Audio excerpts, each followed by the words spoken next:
Ladies and gentlemen, through the years, Red Sox and baseball fans in New England have helped in the fight against cancer in children by supporting the Jimmy Fund. May we direct your attention to the commissioner's box near the Red Sox dugout, where 10-year-old Joey Tramontana of Hull, Massachusetts, representing children from throughout the world who've been treated through the Jimmy Fund at the Sidney Farber Cancer Center of Boston, will throw out the first ball for tonight's game.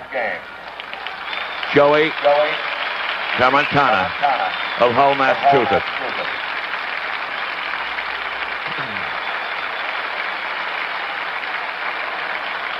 The Jimmy Fund, started here by the Variety Club, the Boston Braves, picked up by the Red Sox, is one of the great charities of the world, and much research, advancement in the fight against cancer has been done here, as Cardinal Cushing used to call it, the little people's charity. Pennies, dimes, quarters, and dollars were sent in.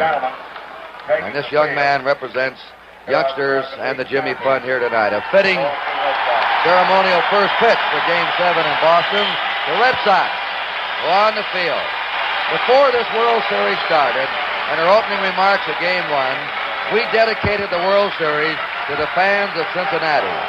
Over 2 million the last 2 years have stormed in the Riverfront Stadium. They have been loyal, enthusiastic, and vocal.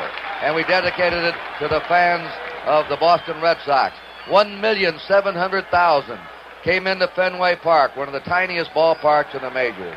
It is an amazing record that the attendance and the interest of Cincinnati and Boston was focused on his two teams. And now it's all wrapped up here tonight. And there is Bill Lee, ready to start his warm-up pitches from Southern California. His father's here tonight.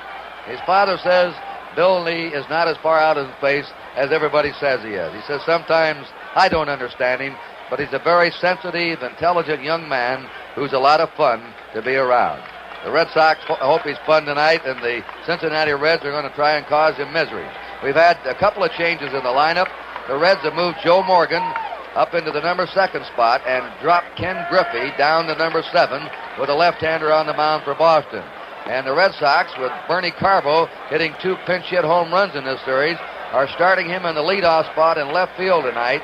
They have benched Cecil Cooper, and Yastrzemski is playing first base. And that's it.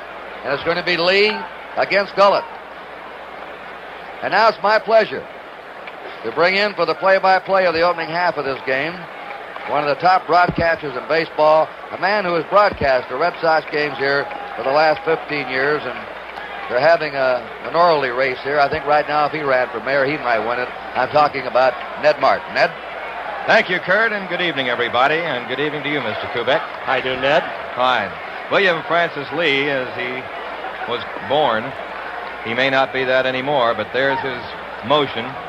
He was a little bit miffed because he didn't start the 6th game. He went off after his manager and the press and the radio and the newspapers.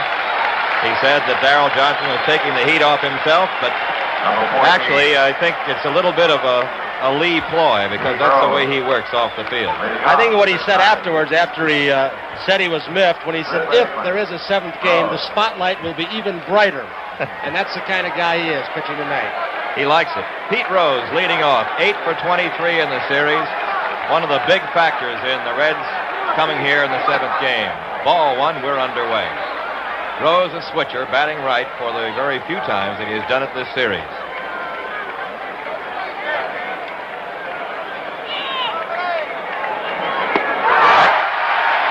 A ball and a strike to leadoff batter Pete Rose, who will be followed by Joe Morgan and Johnny Bench.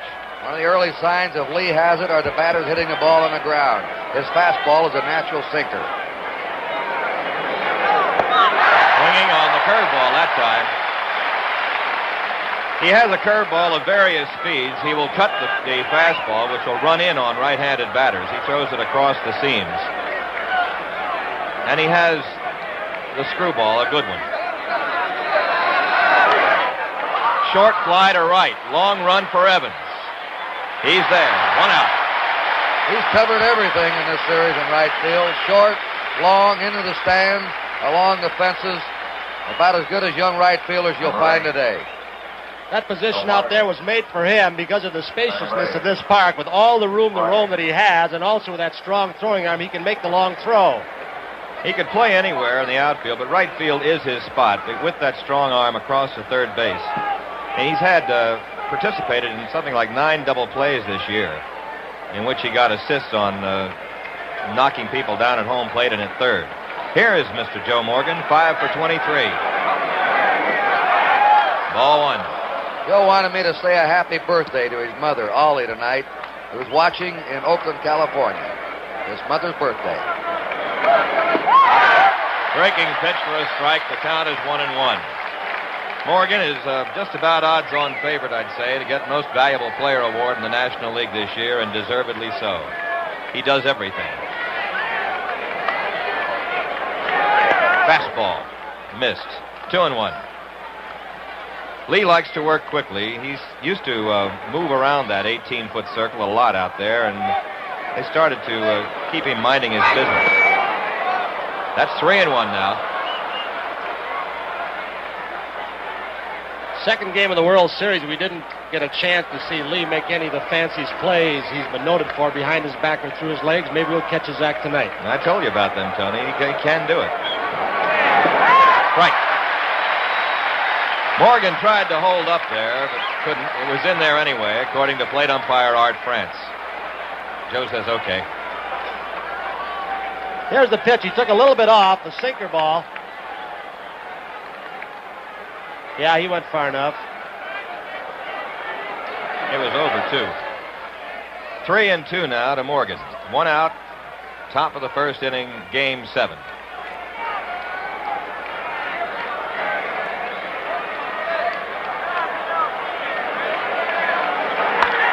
Foul ball. Past Sugar, the first base coach. You mentioned the home plate umpire, Art France. We're back where we were for game 1 with a lineup of umpires. They made the complete rotation. France was a home plate umpire in the opening game here in Boston. That's right. 3-2 pitch. Got him. And you don't see that often. Joe Morgan doesn't strike out often. That's his first strikeout of the series. That's the rest of the umpiring lineup. Pelosi at first, Barnett at second, Stello at third, Maloney in left, Davidson at right. And Morgan has struck out for the first time in the 75 series. 2 out, Johnny Bench, 6 for 25. All 1. It'll be interesting to see how Bench goes after Lee today. The first time he saw him in game 2, he hit 3 balls to center field, and of course a double to the right field corner. But yesterday he started pulling the ball a little more. The shortstop, Burleson. 3 out. 1-2-3 inning for Lee. Going to the bottom of the first inning. Cincinnati nothing. The Red Sox coming up. Going into the bottom of the first inning, and left-hander Don Gullett. 15-4 on the year, and in this series, 1-1. And you'll remember the last time he was out. An overpowering game against the Red Sox last Thursday night in Riverfront Stadium. They got to him later on, but he was just awesome, and actually that was even the only laugher of the ball game. What a record that is. 15 wins and 4 losses, and missing 2 months of the season with a broken thumb. He would have been a 25-game winner. I think so. Well, here's Bernardo. Bernie Carbo, 2 for 4 in the series, and they're both home runs, both as a pinch hitter. And he not only talked his way into the starting lineup, but hit his way into it. He'd been figuring he should have been there all series. So he goes against his old ball club. A dramatic 3-run homer last night that changed the whole game around. We're already comparing that one to Bobby Thompson's blast back in 1951.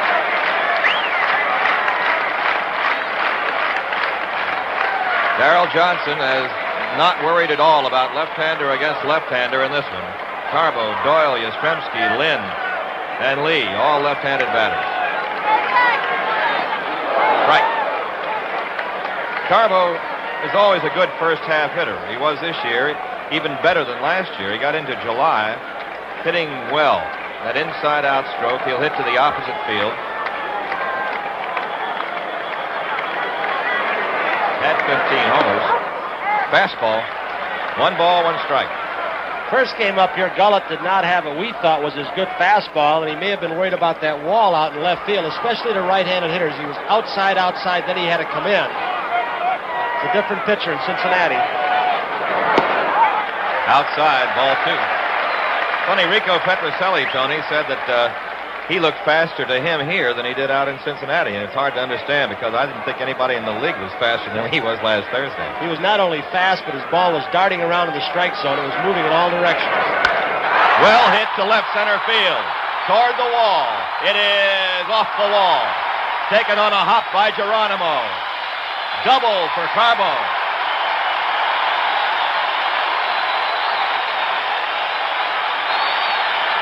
We have the kind of wind here tonight, blowing a little bit in from left field that actually held the ball in the ballpark. Here's Geronimo high off the wall. The wind held it in 6 feet or so from going out of the ballpark, so Carbo continues with a hot bat. He now has had 2 homers and a double and 5 times up. The wind is very important here. The first 2 games, especially you fans in Cincinnati, saw the wind blowing in and wonder why nobody hit the wall. When the wind's blowing out, is different. That is not a good indication. The center field flag is blowing from third toward first. Doyle, fly ball right field. Griffey right there. Carbo tags, bluffs, holds. 1 out. Ball getting away, too. With that getting away, Bernie could have made it in, but you never know that. So Denny Doyle, who was 7 for 26 in the series, flies out. Carbo at second base. Gullett returning to the mound to face Carl Yastrzemski. And Mr. Yastrzemski very quietly has climbed into contention also for a possible look if the Red Sox should win it for most valuable player in the series. 8 hits in 24 times. 2 of the runs he's knocked in have been game winners.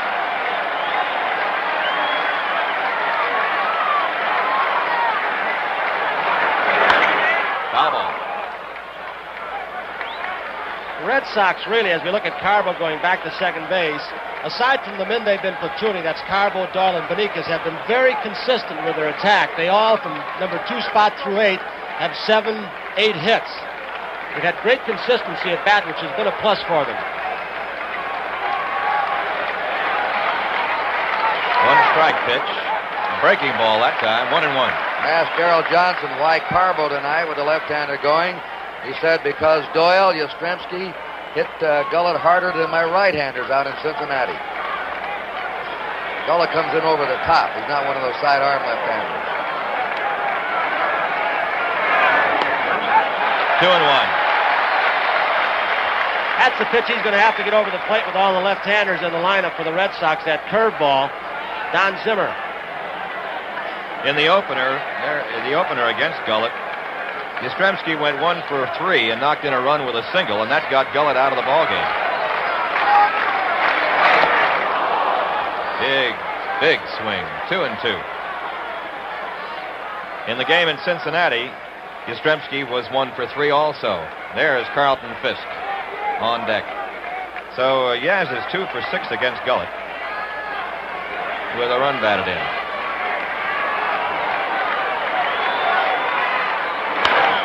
And to Morgan. Yaz out, but that gets Carbo to third with 2 away. Carlton Fisk last night had a moment he'll never forget the rest of his life, neither will Red Sox fans. Here's the dramatic last part of him rounding the bases. His 12th inning home run. Watch him land on home plate. His teammates waiting for him. A moment he'll never forget. He sure won't. They rang bells in Charlestown, New Hampshire for him last night. The man that rang the bell said, I watched him grow up from a baby, and I thought I had the right to do it. So Fisk is in with 2 out and Carbo at third. No score, bottom of the first. Big rip. He wanted another one. I don't believe he woke anybody up with those bells last night, do you? I don't think so. They may have been awake.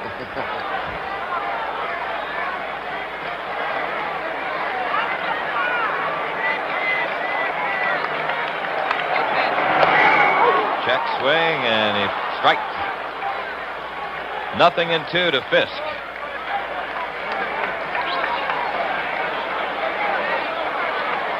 Good shot of Carlton during the playing of the national anthem. He was singing it along the line. They're shifted around to left on him. And Gullett just wanted him to chase bad fastball outside. He thought his long drive to left was going to be foul. But it sort of started a hook and then drifted back fair and hit the foul pole. He stood at home plate and watched it. He admired it. He knew he didn't have to go anywhere. Ball 2. 2-2. Carbo at third. Gullett looks to have his good fastball now. If they can lay off, the Red Sox, that is, that high fastball away, it's tough to do because it takes off so. You've got to get him to get the ball down. Got him. He got him, and he challenged him with a fastball. So the threat dies, and it's no runs, 1 hit, and 1 left. And going to the second inning, Cincinnati nothing, the Red Sox nothing. All right. Second inning at Fenway, 0-0 ball game, and the Reds coming up against Bill Lee with their cleanup hitter, Tony Perez. First baseman, 4 for 23 in the series, 2 of them home runs. Ball 1 from Bill Lee. I asked Tony how he liked hitting this ballpark. He said, I don't like it. I hit the ball to center, right center anyway. I don't pull all the time. There it is. A slow eephus curveball. Perez wanted nothing of it. Look at Tony's expression as this ball loops high in the air over the plate. He wants to go, but he can't pull the trigger. Fastball, Petrocelli. Got him. 1 out. He's done a good job the entire series down there. He's made some good plays. He's made some tough plays look easy. This is not an easy play. You can see where he started. He roamed 8-10 feet to his left. He knows he's got time with Tony running. Been outstanding defensively. He has certainly played the best third base defensively since Brooks Robinson's exploits with the Orioles. He's playing it a lot like Brooks. Not unusually fast, but gets a good jump. A great season defensively when he was in there. Well hit toward left field, and Carbo will play it off the wall. Into second base goes Foster. Here's a throw, and he's out. Bernie Carbo throwing out George Foster, 2 away.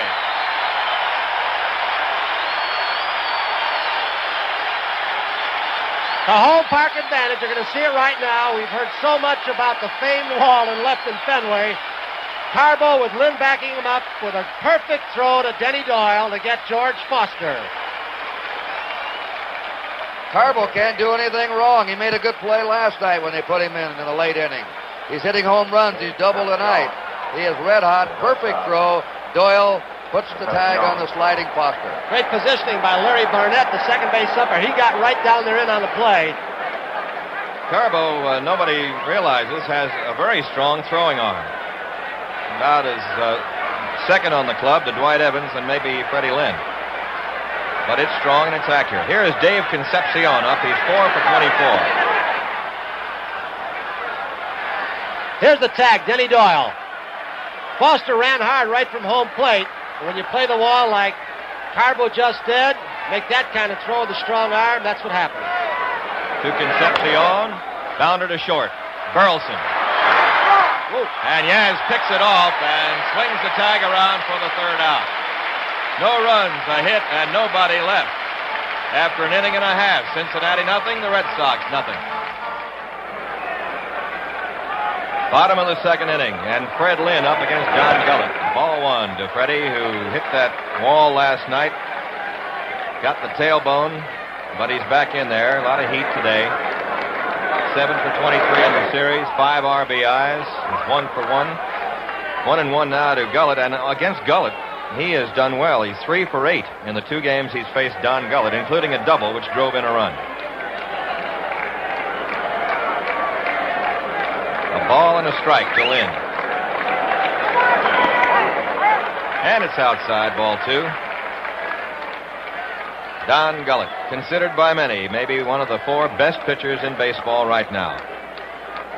The Red Sox liken him a little bit to Vida Blue of the A's. Both throw hard. 2-1 pitch. Ned, he reminds me more of Frank Tanana of the California Angels with the same kind of fastball, darting in all different directions, as overpowering as Tanana at times. There's a pitcher that's going to be up among the good ones. Boy, did he look good against the Red Sox this year. Lynn takes ball 4.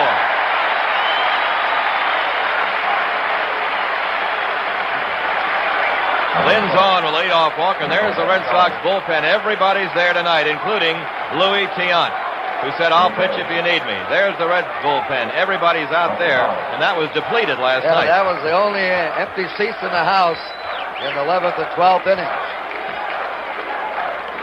Rico Petrocelli, and they've started a chant here now like Louis Tiant. They go, "Rico, Rico."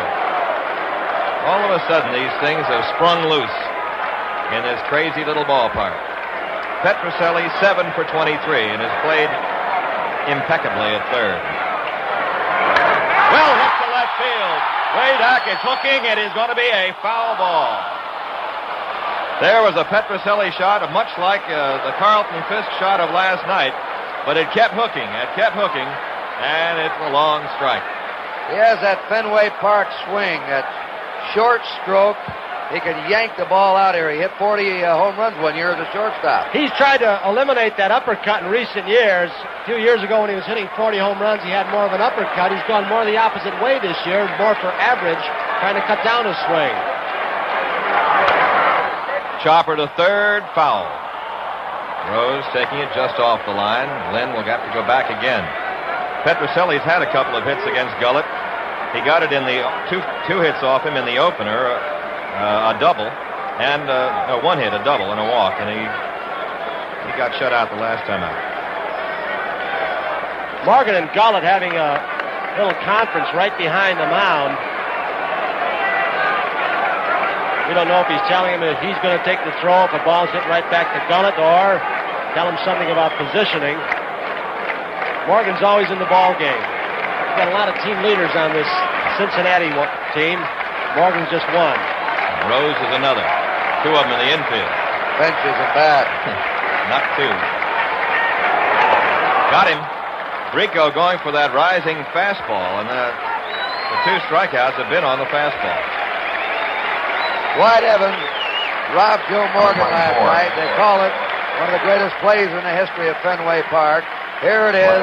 Evans going for this ball, and look at that. Robbed him of a home run and saved the game for the Red Sox. Another one of those miraculous plays that occurred on both sides last night. Foster made one, a game-saving throw from short left for a double play. That one by Evans. Looked bad on that one, strike one. Sparky Anderson called that the greatest catch he's ever seen. He considered the pressure of World Series into that catch. I think you got it. 7 for 22 for Evans on the series. Came on strong in the latter part of the season after having a bad middle half when he was hurt. He had a groin pull and a bad shoulder. In and out of the lineup. Went down on his confidence a little bit, and then started to hit. Fly ball, shallow left. Long run for Foster. Rose back there. Rose has it. And back to first base in a hurry goes Lynn as they tried to double him up. Evans fouls to Pete Rose. Well, Pete isn't the prettiest thing playing third. He plays it like Pepper Martin, but he gets the job done. He does, with his chest, his head, and his nose, and everything. When they moved him in from left field to third base in May, that's when their big red machine took off and rolled to 108 wins, the third highest wins in the history of the National League. Well, we've said it before. Pete Rose's unselfishness enabled George Foster to play, and you saw what kind of year Foster had. Pete could have said, no, I want to stay right where I am, left field. I've been an all-star there, too. Rose is the kind of guy that the opposing players hate but admire. Here's Rick Burleson, 7 for 21, hitting .333 in the series. Good fastball, but a little bit inside. Ball one. We pause briefly for station identification. This is the NBC Television Network.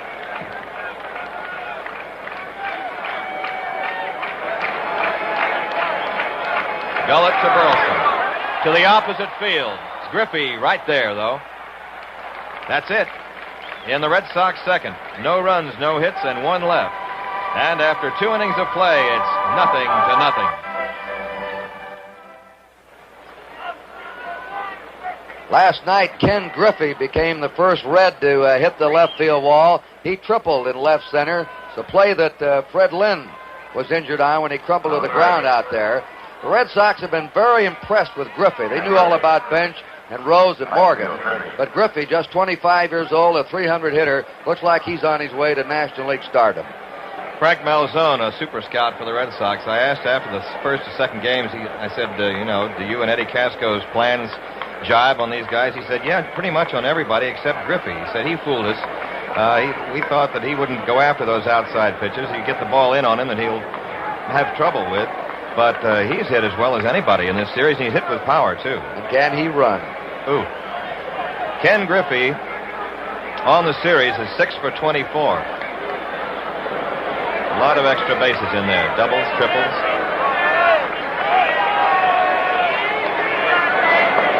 Lee's first pitch, a curveball. They feel someday that Ken Griffey has a chance to lead the National League in hitting. He still does not know how to bunt. We know he beats out a lot of infield hits. He still is not selective at the plate. He swings at a lot of bad balls. He needs some refinements. 1 ball, 1 strike.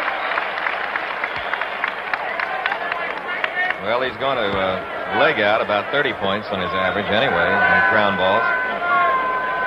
And his hitting coach, Ted Krasuski, feels that someday he may hit 15 or 20 home runs. Base hit, right center field, Ken Griffey. Lynn with a pickup. Griffey takes the wide turn. They're not going to run him now. So Griffey continues to hit. That's his 7th hit in the series. He's 7 for 25. The Reds have the lead man on with nobody out and Geronimo up. A factor in this series also is Geronimo both ways, offensively and defensively. Came up with a terrific catch on Carl Yastrzemski out in Cincinnati, the center field wall. He's 7 for 22 at the plate. With power, he had a home run against Louis Tiant last night. Watch Griffey. He was breaking back to first base. Ned, interestingly, Joe Morgan before the game said that they have solved, or he has solved, the move that Bill Lee has. He said, we know he throws a lot of different ways to first, but we picked something up when he goes home. And he's relayed it to Griffey. He's relayed it to Dave Concepcion. All he's got to do now is execute. Well, see if Griffey will try. Chopper to Doyle, to Burleson, and they've got the double play. Denny Doyle to Rick Burleson to Carl Yastrzemski, getting 2 fast men. Here from our camera in left center field in this famed scoreboard here in Boston. Taylor-made double play, very smooth. Griffey with no chance to get a good jump to take Burleson out. And we'll look at Burleson go right after that runner. He doesn't shy away. He goes right at you with that throw. And that's a hard man to double up because Geronimo can go down the line. Okay, 2 down and Gullett up. Don Gullett, 1 for 6 in the series. Now pitchers cut at that one. Strike 1. This kid's an athlete. He can hit some, runs, fields. He's a natural-born athlete. Right. You know, you feel that he's been around a long time. He's a veteran. He's only 24.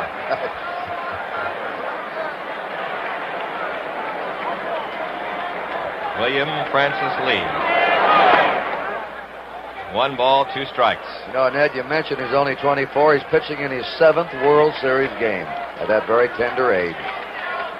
Got a few good years ahead of him, I'd say. There's a base hit by Gullett into the opposite field. Stings one out there. So Bill Lee is starting to pitch a Legion type of game. He'll give up a lot of hits, but he'll induce the ground ball in a double play. Gullett hit Lee that time like a lot of the other Cincinnati players are going to have to go the opposite way, especially the right-handers.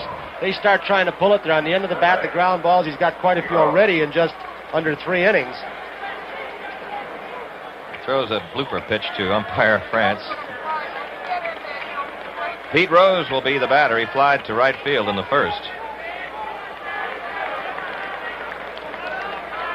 That's what he's done in his last 20 ball games, including the series, the playoffs, and the final week of the season.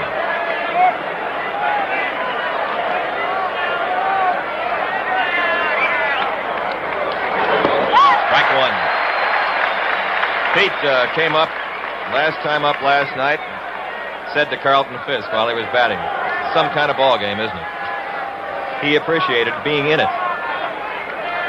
And Fisk said, yeah, it sure is. And ended it. When Carbo came up after hitting a home run the next time, Bench said to him, I don't believe it.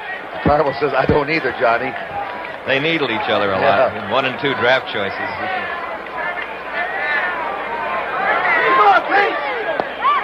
Over but low. 1-1.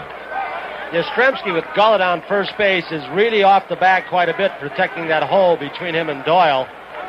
Not feeling Gullett is a base-stealing threat in this situation. It's 2-1 now to Rose, and Fisk down to Yastrzemski, but Gullett's back. Yaz will play about the loosest first base in the American League. He doesn't hold tight a lot.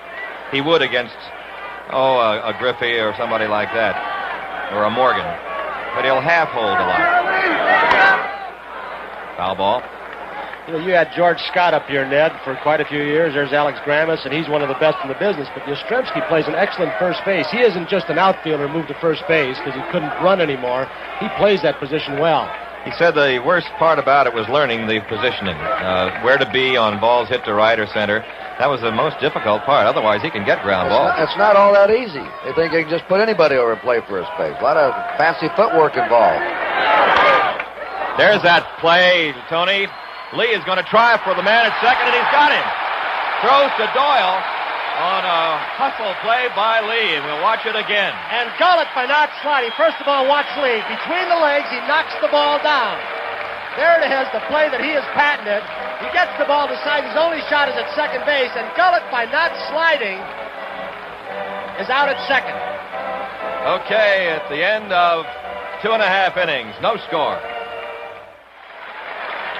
Here's that play that Bill Lee made. I tell you, Tony, second game of the season, he's made those plays a lot this year, between his legs and behind him on the backhand.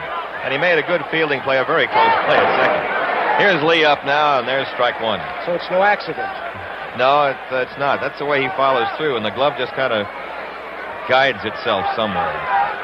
It has eyes of its own. Strike two. Gullett's got 2 quick strikes on Lee. Bill is 0 for 3 in the series.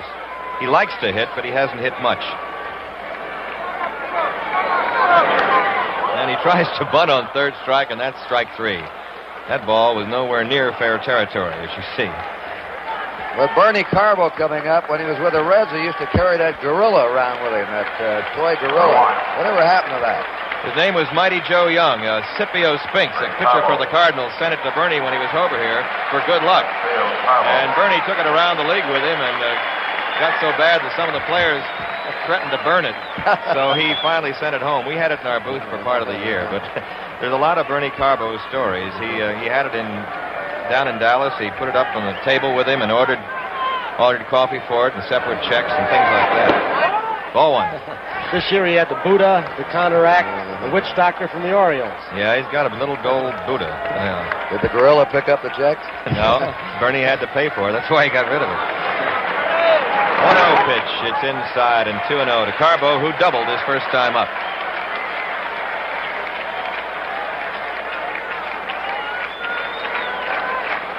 Two balls, no strikes. Scoreless ball game, third inning. He got it in there with a check swing. Good fastball. Gullett has 3 strikeouts in the game. He's walked 1. And the only hit he's given up was to Carbo.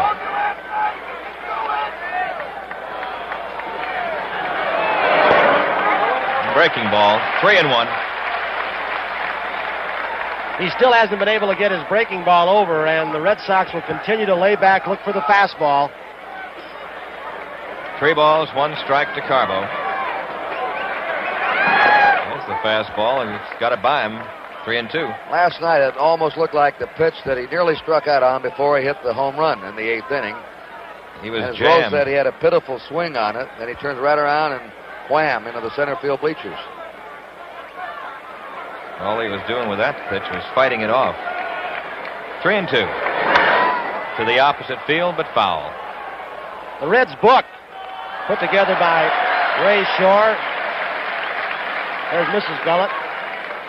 The Reds' book on Carbo is to keep the ball in on his fist. They say he cannot get at it. Eastwick got the ball a little bit over the plate, and you saw what happened. Well, he likes that inside-out stroke, and he can handle an inside pitch if it's not a real tough one. You get that right arm driving and get it out there to the wall. Ball 4. He's on again. Second walk given up by Gullett. 1 out, 1 on, and Denny Doyle coming up. He flied to right field in the first. Sparky Anderson and his brain trust down there. Anderson has made a lot of friends in Boston and all over the country, and his gracious interviews, his candid remarks. He's a great ambassador for baseball. Gullett to Doyle. That had something on it. Ball 1. Denny finished strongly, as you can see. He also had that 22-game hitting streak in mid-season. Longest in the American League. And they had Carbo going. A play was on, and Doyle, who is good with bat control, fouled it off, and Bernie has to go back. Red Sox running, trying to run and hit, or they hit and run. They have not stolen a base in this 7-game series. The Reds have swiped 7. Well, the Red Sox didn't steal much. They ran some, but they didn't steal an awful lot during the year. They're not a running ball club. They're a good base running ball club, though. They'll be aggressive on the base pass, go from first to third, score from second base. Sometimes this series, as we look at Carbo, they've played a little too aggressively, been caught at home a few times. Run into a few outs on the bases. 1-1 to Doyle. Base hit right field. Carbo will try for third. Here comes the throw. Not in time.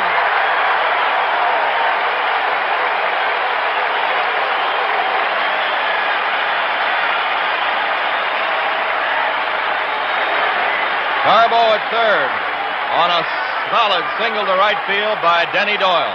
And Denny Doyle has now hit safely in every game of this series, the only player in both clubs to do so. He's got 8 hits now and 28 trips. You start talking about people who are going for that most valuable player. There's a lot of them on both clubs. Here's Yastrzemski up with a chance to help his ball club and put himself out in front. Yaz grounded to second base in the first inning, and they're coming alive here at Fenway.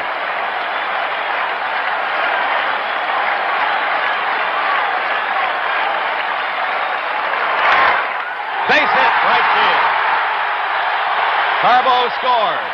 Here comes Doyle. Here comes the throw. Not in time. Yaz goes to second base. Everybody's safe. 1-0 Red Sox.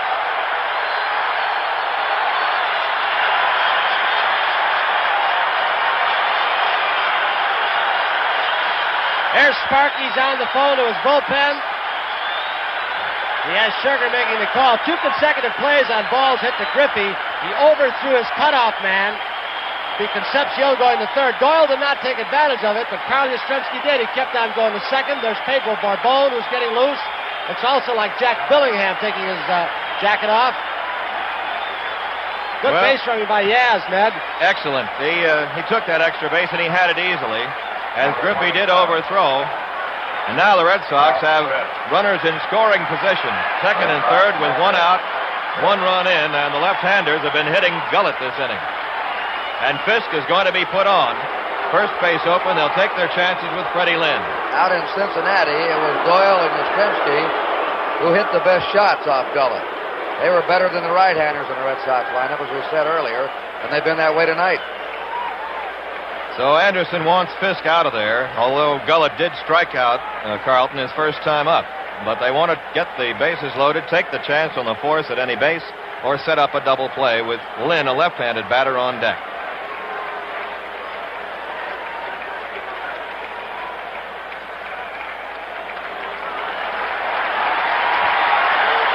Let's look at that base hit. There's Pete Rose, who's trying to give a decoy. Take a throw to get Yastrzemski at second. Then he wouldn't move. Pete never stops talking. There is Larry Shepard, pitching coach, out to talk to Gullett. Shepard just may not have the hook with him. It's usually given by Anderson when he comes out. The bases are full, and Freddie Lynn is up. Bullpen activity, double-barreled activity. Two right-handers. On your left is Pedro Borbon, and Jack Billingham is on your right. Everybody up and throwing tonight. So it's cacophony of sound here at Fenway as Freddie Lynn is up with the bases loaded. Third inning, Red Sox leading 1-0. Lynn walked in the second. Big rip, strike one. And Gullett just went to him that time. He challenged him with a hopping fastball. Cincinnati infield at double play depth. Ball is hit to Rose or Perez. If they can't turn the double play, they'll come home. And quickly, Gullett's ahead of Lynn, 0-2. Here's Benson, the kind of beating that, even with a mask, a catcher takes at times on the foul tip. Well, that's the umpire's basket hit. Art France, that'll jolt you. 0-2, one out.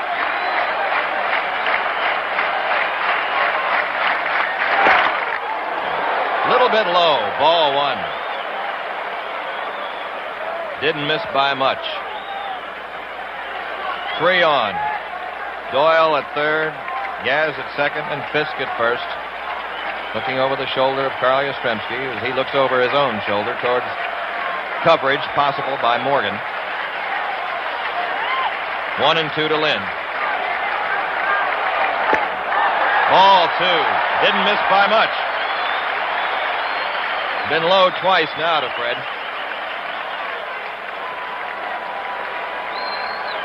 Gullett working in a jam here.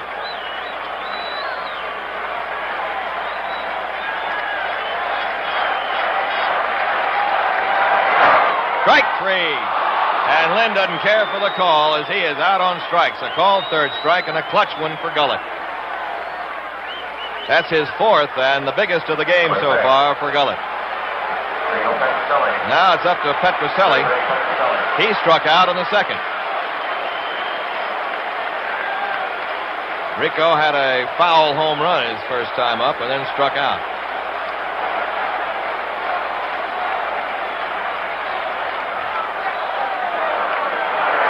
Ball 1. Rico has 3 runs batted in the series, and a couple of them have been big ones. All three. Mr. Don Gullett's wife, Mrs. Gullett, having a time right now. Ball 2. Red Sox hitters now have started to lay off that high fastball. They were swinging at it the first couple of innings. There's Sparky. And getting Gullett to get the ball down. His fastball is not quite as lively, and he's getting behind because of it.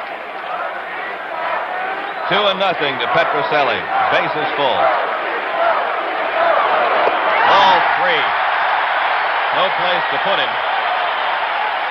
There's Don Zimmer. They've been giving the Red Sox a lot of green lights on 3-0. Let's see what they do with Petrocelli.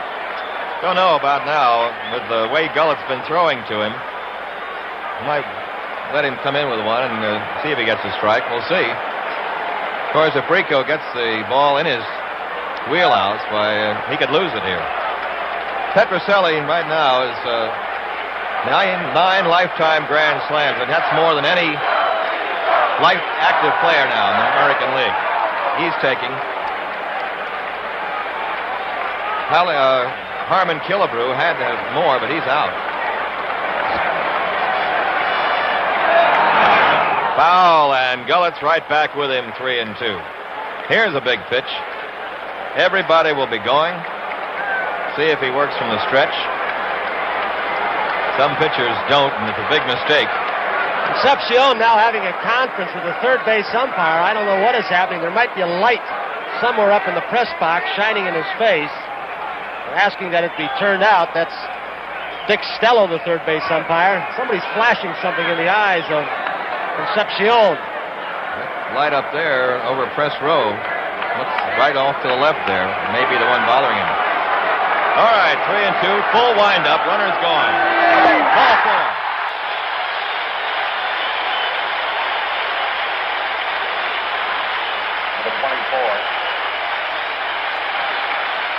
Right, 2-0 lead for Boston. Right clear. Petrocelli with an RBI. Bases still loaded. Sparky Anderson still worried. The batter, Dwight Evans. Seventh. Ball one, very high and outside. Well, it looks almost too strong tonight, too rested. Maybe overthrowing. Fastballs he's thrown hard have been high out of the strike zone. He hasn't had his good velocity down in the strike zone. And they said of him in his first pitching performance in the first game of the World Series that the wall in left field did not affect him, but he was wild, high, and outside in that ball game, and that's where he is today, trying to keep the ball away from right-handed hitters getting behind them. He's walked 4 so far, and he's struck out 4. 3 of the walks have been this inning, 1 an intentional one. Ball 2. Gullett on the year averaged slightly over 3 walks per 9 innings. About the same as his average last year. Now he's already walked 4. 2-0 to Evans. Ball 3. And he is high and outside with everything. Boy, that's frustrating for a manager to be in that dugout and watch those pitchers throw those balls with men on like that. Frustrating. 3-0 pitch. Ball 4. Another run across. Red Sox lead 3-0 as Yastrzemski scores. And like Darrell Johnson in yesterday's ball game, who went a long while with Louis Tiant because Tiant is Darrell Johnson's best. Sparky going a little bit longer with Gullett because he knows Gullett is his best. Well, the Red Sox bench, number 12 was Bobby Heiss, who hasn't even played in the series and is one of the most enthusiastic players that the Red Sox have. Sparky Anderson goes right along with Gullett. He's got Bourbon and Billingham ready in the bullpen. And here is Rick Burleson up, the number 9 hitter this inning. And right now, Sparky Anderson is managing with his heart. He does not want Gullett to go out of the last game of the season and look badly, and that's the kind of man he is. Little foul ball. It's going to go out of play. Strike 1 to Burleson, who flied to right his first time up. So the Red Sox, with the benefit of just 2 hits this inning, have gotten 3 runs. The wildness of Don Gullett. 4 walks in the inning. 2 of them forcing home runs. Youngster with a game battle on his hands right now. Ball low. Burleson had a notion that pitch wasn't too bad. That was a little bit low, but over the plate. 1-1 to Burleson.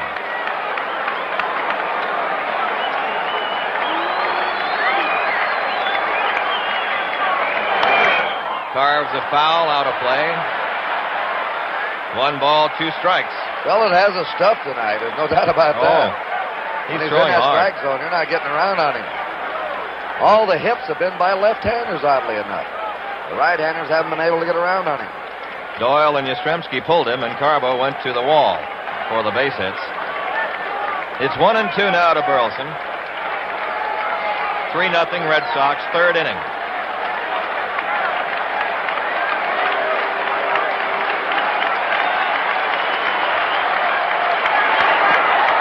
Inside, 2-2. Boy, that's nasty. A wicked pitch. Bench never ceases to amaze me with his agility behind the plate, the quickness of his hands, the sureness. He does it again. He might have saved a run right there. Strike 3 to Burleson. He comes back to strike out the side, actually.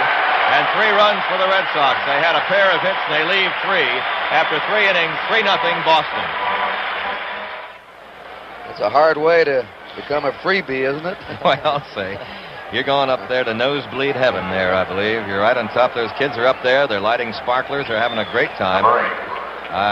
Gives me acrophobia, as a matter of fact. I don't bother with it. Anybody who's seen a lot of games in this park knows without the wind blowing in, that's Joe Morgan's wife, by the way, when the wind is not blowing in, a 3-run lead is not much in this ballpark. No, he's seen it dissipate so often, so quickly. Joe Morgan struck out in the first. Lee's pitch low. Ball 1. Bill had to sit out a long inning now. Let's see if it affected him at all.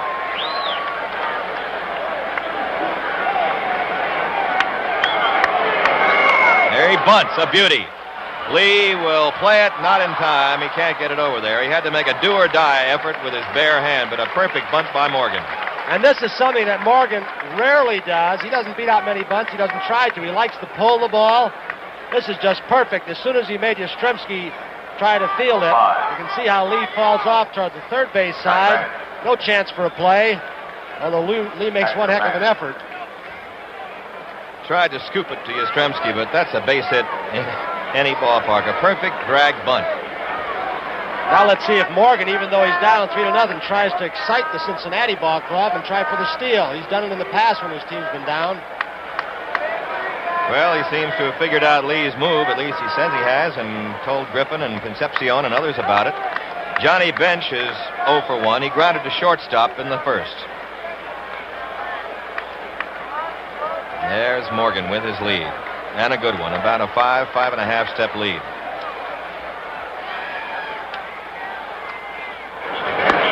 Ball one. He marks off 15 feet. He comes out in pregame practice, goes to the edge of the grass, paces it off, puts a little mark in the grass.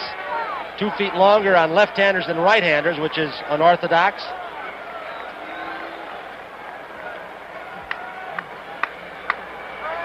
In his home ballpark, he can mark it a lot better with that dirt around first base and then nothing but the artificial turf. Joe going back. Going back, and it was a pretty good pitch to go on, Tony, if you had to. It was a soft pitch by Lee. 2-0 to Bench. 3-0. And now Lee is digging himself some trouble. The Reds were down 3-0 last night early, and they came back. They went ahead by 3. Ned and Kurt, this is the part of base stealing that Morgan talks a lot about, and he says base stealers don't get enough credit, and that is psyching the pitcher out, worrying about him at first, and getting the fastball or bad pitches to the hitter. Whoa, strike called. Bench thought he had a walk. Forget it, John. 3-0, Johnny left too soon. The umpires will always tell you in this case, how did you know? You weren't there to see it. You were starting out of the box, didn't have a good look. Doing Edgar Kennedy slow take. 3-1 to Bench. To deep right center. Long run for Lynn. He's there. He's got it.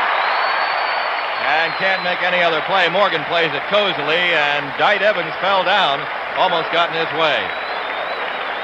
Here's Lynn with that drift that just has become so familiar, that nice glide of his. The wind was pushing the ball away from him a little bit.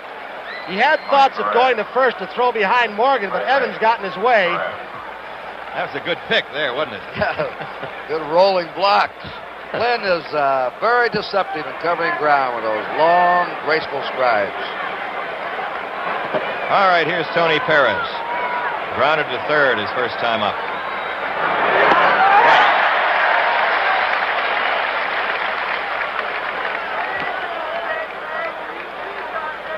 4 for 24 for Perez, including 2 home runs in 1 game in Cincinnati.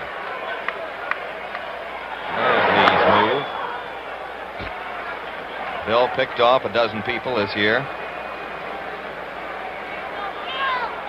There goes Morgan. He's got it stolen, Standing boy. up. Carlton had trouble getting the ball out of his mitt. He really swiped that one. That's 8 steals now for the Reds. You talk about reading a pitcher. He read him to the point where he goes in standing up. Fisk did get the ball caught in the webbing of his glove, but it was just no contest, so Morgan does, in fact, know something about Bill Lee. Got a great jump that time and steals a base. And Fisk couldn't have gotten him with an M14. 2 strikes to Bent, to Perez. Petrocelli's back. You got to keep your eye on Morgan here, too, because he says at times he can steal third easier than he can second. Either Burleson or Doyle too close to him around the bag. I don't know, though. With 3 runs down and Bent and Perez up there, maybe you just hold. Pop up, right side, into shallow right. Evans on. Doyle wants it, but it's Evans. 2 outs. Doyle wants everything out there, doesn't he? The little guy ranges pretty well out there.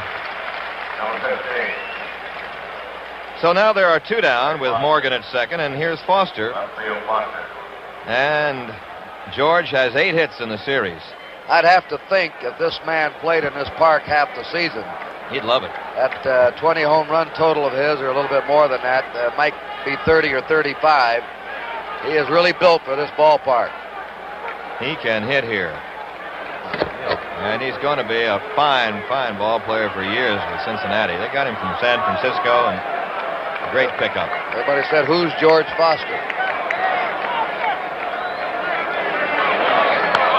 Got him on the changeup. See if there's room for Fisk. Yep. The changeup gets Foster, and it's no runs.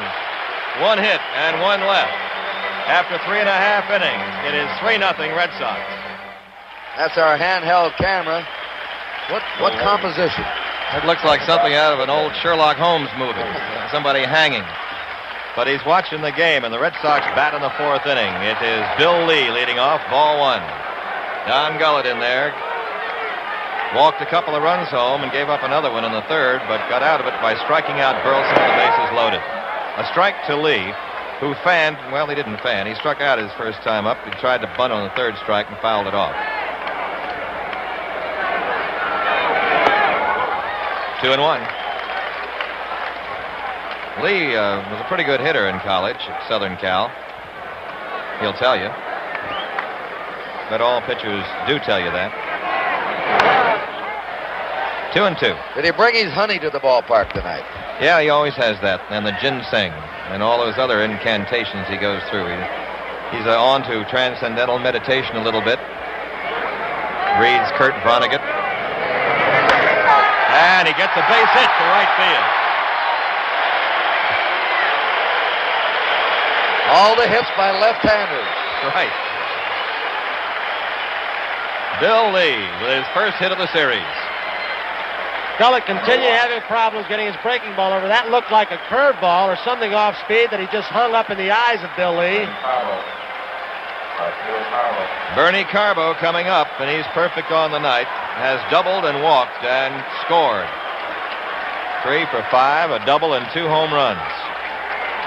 Lee at first. And bullpen action again for the Reds. Bad pitch and gets away from bench, and Lee goes to second.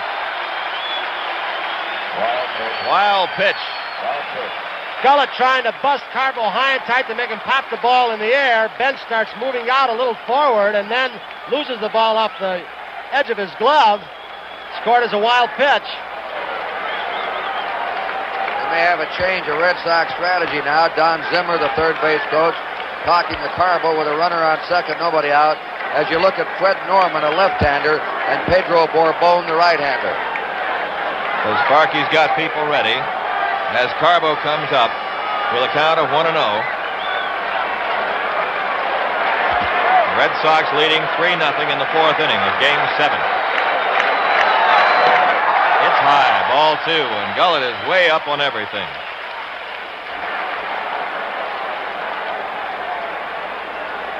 Red Sox being selective, and no wonder. Carbo walked a lot of times this year. He was more selective than he had been. Toward the middle.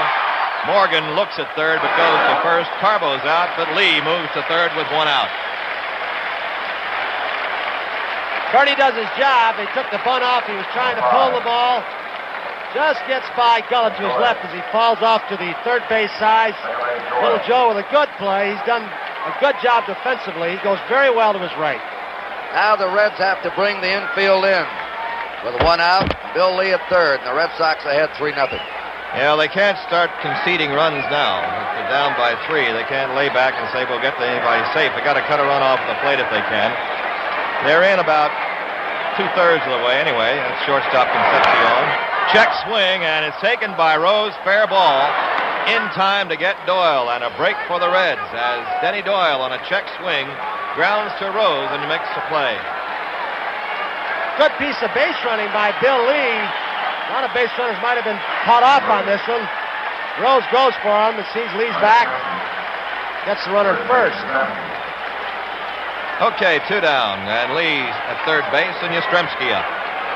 Carl has grounded to second and singled home a run.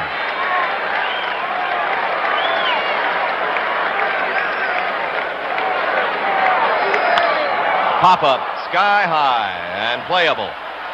Perez and Morgan. Joe makes the grab, and Gullett gets out of it very, very nicely. No runs, 1 hit, and 1 left. And after 4, it's Red Sox 3, Reds nothing. The preceding announcement was furnished by Major League Baseball. You know, Ned and Tony, it was a sad sight for me to see after the game last night. Larry Barnett having to be ushered off the field with an armed guard. Of course, the Red Sox fans were unhappy with his controversial interference call out of Cincinnati. The only other call we've had, I think, has been a little controversial, was Colosi calling a balk on Tiant. Outside of that, and they could have gone either way. They were judgment calls. Every umpire in this World Series is umpiring his first World Series. I think they've done an excellent job. I do too, and Larry Barnett right there is a figure to be admired for coming out and having a lot more on his mind than just a ball game, but doing his job last night at third base. And he said he'd make the call the same way if it happened again. Dave Concepcion leading off for the Reds in the 5th inning. The Red Sox leading 3-0 in Game 7. Here's the pitch by Lee. Strike 1. They've come up with 3 of them in the game, and nobody's offered at them.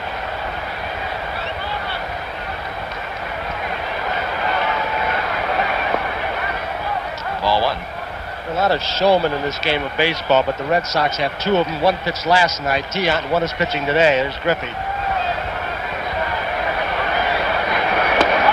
Right, fastball. So he's moving the ball around, changing speeds. Lee has given up 4 hits, as has Gullett. He has good control for the assortment of pitches that he has. He can keep that sinking fastball outside and low. It's difficult to do when you throw so many different deliveries and pitches. Little high, 2-2.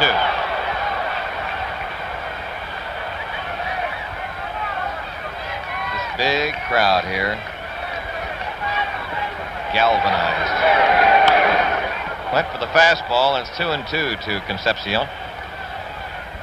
The Reds are a great fastball hitting team. Lee is serving them up the sinkers, breaking stuff.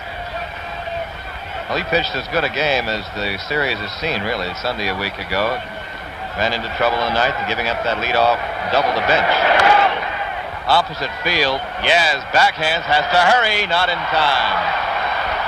Lee broke late that time, coming off the mound. Yep.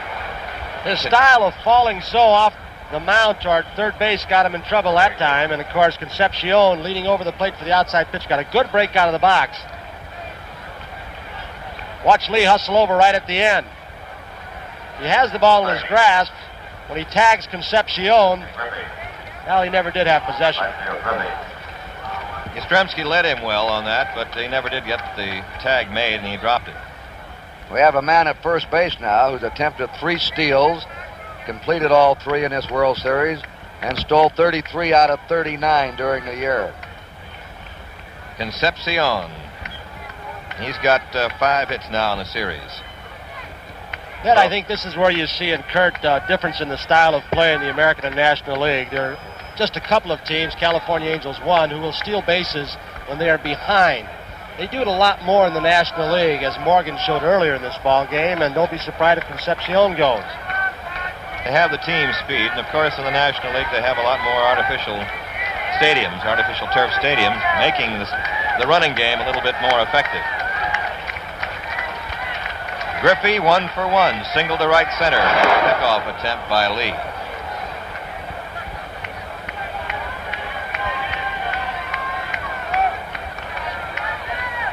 Takes about the same kind of lead as Morgan, maybe a half step shorter. 1 ball, no strikes. Red Sox 3, Cincinnati nothing. The Reds batting in the 5th inning.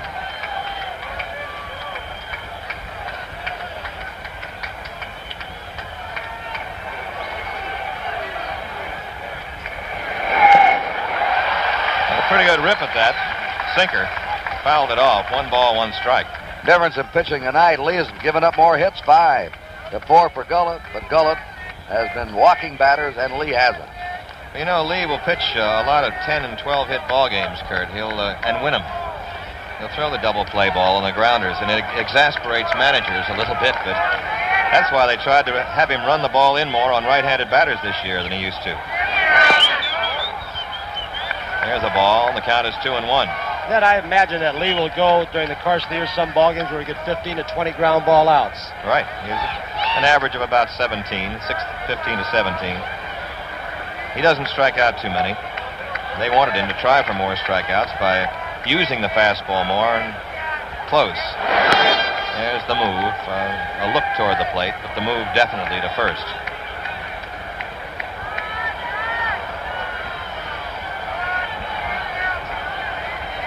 Two and 1. Well hit. Doyle can't handle it. Gets by him into right center. And over to third goes Concepcion. 2 on, nobody out for the Reds in the 5th. See what they score that. The ball was hit sharply. Doyle was in front of it. He'll draw an error. Then he has a chance here to smother the ball, just drop down in front of it. He got the in-between hop. Ball just skitters off to his right, off the edge of his glove, I believe. He didn't get behind it. So it's an error on Doyle. And the Reds now have the tying run at home plate with nobody out. Cesar Geronimo hit into a double play in the 3rd. Lee working in a jam now in the 5th inning. Infield at double play depth. Foul back, strike 1.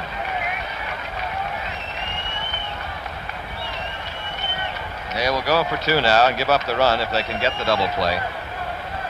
Got a couple of tough men to double, though. Griffey and Geronimo, but they did double them in the 3rd inning. There they are, the runners at 3rd and 1st, Concepcion and Griffey.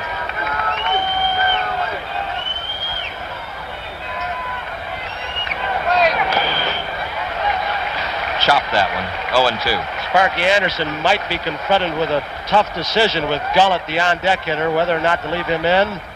There's Sparky, take him out for a pinch hitter. He's got Rettenmund right there with a helmet, you can see. He'll do that to decoy the opposition at times. He's got a bat, he should be loose. Yeah, and he's got Billingham throwing in the bullpen again. 0-2 to Geronimo.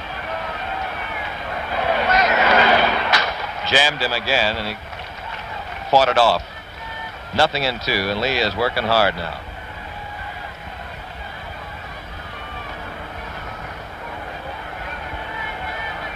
Right now, the biggest game of his major league career.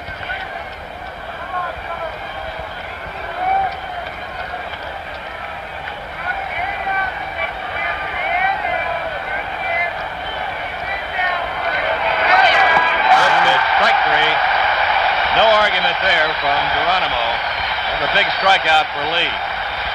That was a super curveball, and now Sparky is calling Don Gullett back. Yep, Merv Rettenmund, a right-handed hitter, will bat for Gullett. So it means that Billingham will come on. Ned, you know, you hear so much about the kookiness, if that's the word, for Billy. You forget that real competitive spirit that he has. He is really a battler. When he walked before the ball game from the dugout out to that bullpen, he had a purpose in mind. He stalked out there. He was ready. He usually is, despite all the shenanigans and the frisbee throwing. Had he not become a sore elbow pitcher, he undoubtedly would have won 20 games this year, Ned. Yeah, it started out of a tender elbow after he'd won 17.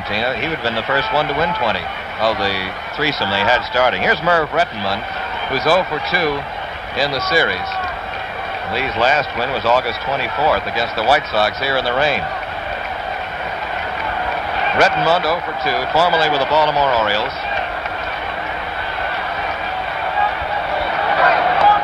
Ball 1.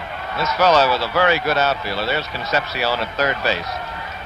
And Griffey at first, ready to go. Rettenmund was the fourth man in what was a very good outfield at Baltimore when Frank Robinson was playing there. With Blair and Buford. 1-1.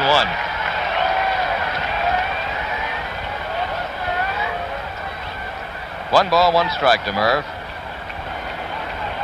It's a hard threesome to break in, but he hit well in several years in the American League. He had a couple of 300 years. Earl Weaver used him very wisely, platooned him against certain pitchers, and then he got hurt. He's never been the same. 1-1 to Rettenmund. To Burleson. To Doyle.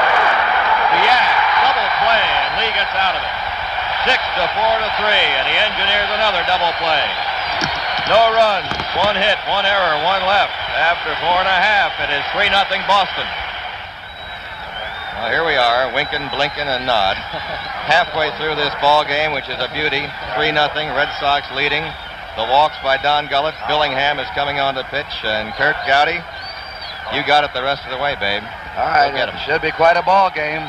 Billingham's out there warming up. Lee's wriggled out of 2 jams in a row. Gullett was wild. They had to lift him for a pinch hitter. But 3 runs in Fenway doesn't mean much. Billingham's a sinker ball pitcher. Should be ideal for this ballpark. 115. Lost 10 this year. Earned run average of 4.11. He is going to face Fisk, Lynn, and Petrocelli. Don Gullett pitched 4 innings. He allowed 4 hits, all by left-handed batters. 3 runs. All came in the 3rd inning. He walked in 2 of them. He had 4 walks, and he struck out 5. He had good stuff, but he was wild high tonight. Here's Carlton Fisk. Billingham, his 3rd game in this series, 2nd in relief. No wins, no losses.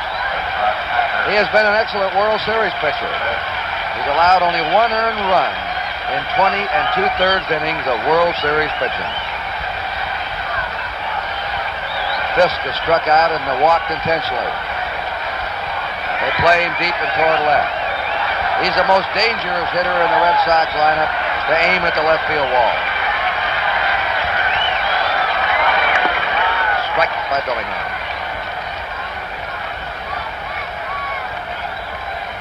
He went through spring training after he came back in June from a broken arm. Strike 2 and a committed swing. Last year he had knee surgery. A hard luck player, but after he got into the month of August, he started to roll. He was the most valuable player in the Red Sox in the month of September.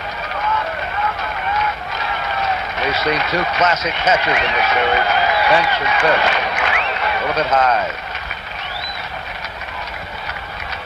Hall of Famer Joe Cronin was marveling about the catching of Johnny Bench. How easy he does it. Out of a rocking chair in back of the plate.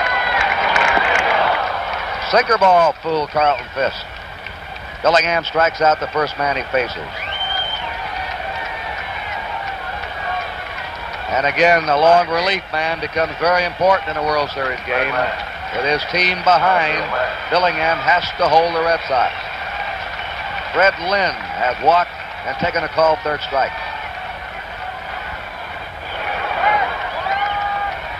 If you're out in the outfield, this is what you're looking at if you're playing center field or if you're in the bleachers. Bench flashing the sign. Fred Lynn, Associated Press just voted him the American League Player of the Year as a rookie. He's a cinch for Rookie of the Year and may win the Most Valuable Player award all in the same season. When has that ever been done? None. He's hit better in Fenway than he has on the road.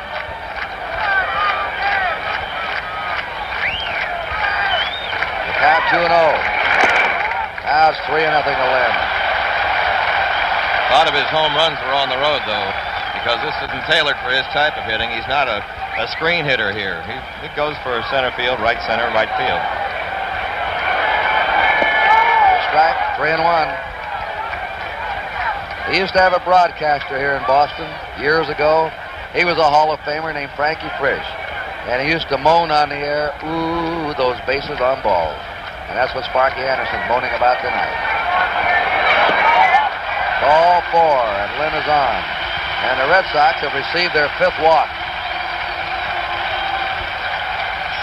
Check it, let's see. 1, 2, 3, 4, 5, 6, 5. and 1 intentional.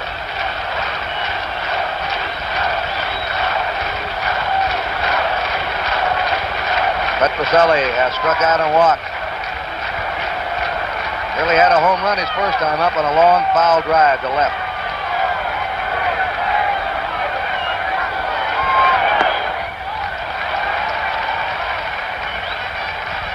That's Tom Yockey, who's owned this ball club since 1933. His team has never won a world championship. They're in the series in 46 and 67. Lost each series to the Cardinals in 7 games. 1 ball, 1 strike. Sparky Anderson was sitting in his office about 4 hours before game time, and he said his phone rang, and it was Mr. Tom Yockey, and Yockey was thanking him for all Sparky Anderson has done for baseball. What a switch that is. That's the kind of man Yockey is. He's all for baseball. Ground ball, base hit in the left field.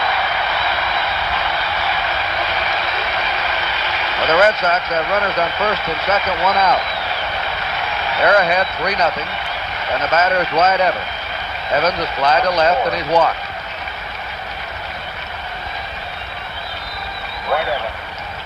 Right field. Now Petrocelli has 8 hits. Yastrzemski has 9 hits. Doyle has 8 hits. Lynn has 7 hits. Evans has 7 hits, so they have a very well-balanced attack. All of them chipping in. There's a long smash to deep center. Geronimo, draw a beat on this one. He has it.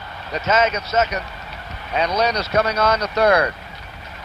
Geronimo makes him look easy out there. What a center fielder. Lynn played it about a third of the way and then went back and tagged. That's how deep that ball was hit. Great individual matchups in the series. Geronimo, Lynn, Bench, Fisk, Burleson, Concepcion. Cesar Geronimo, a man who is moving before the ball is hit, as most great center fielders are. He starts to his left and back, playing a little more shallow in the first 2 games up here in Fenway, and now he shows off that throwing arm, which he's got one of the best of. Here's Rick Burleson. He's fly to right. He struck out. 0 for 2. Runners on first and third, 2 down. It's ball 1 to Burleson. Lynn at third. Petrocelli at first. Red Sox ahead 3-0. Each team has 5 hits.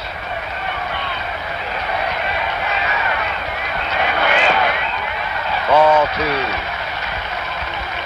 2-0 to Burleson. Scrappy little hitter in that number 8 spot. Drove in 62 runs this year.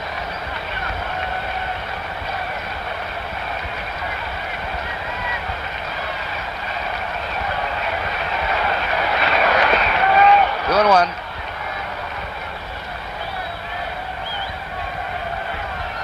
Not going to give him too much good to hit with the pitcher up next, although Lee, the left-hand hitter, would have the percentage advantage over Billingham. 2-1 pitch. 3-1.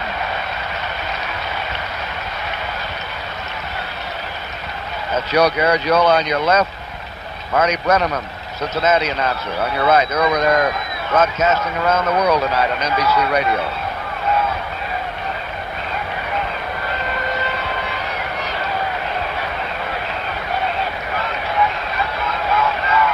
This will be a 3-1 pitch by Jack Billingham.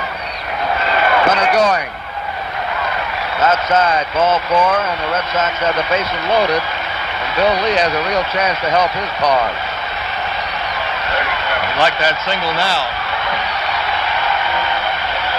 They give him a standing ovation.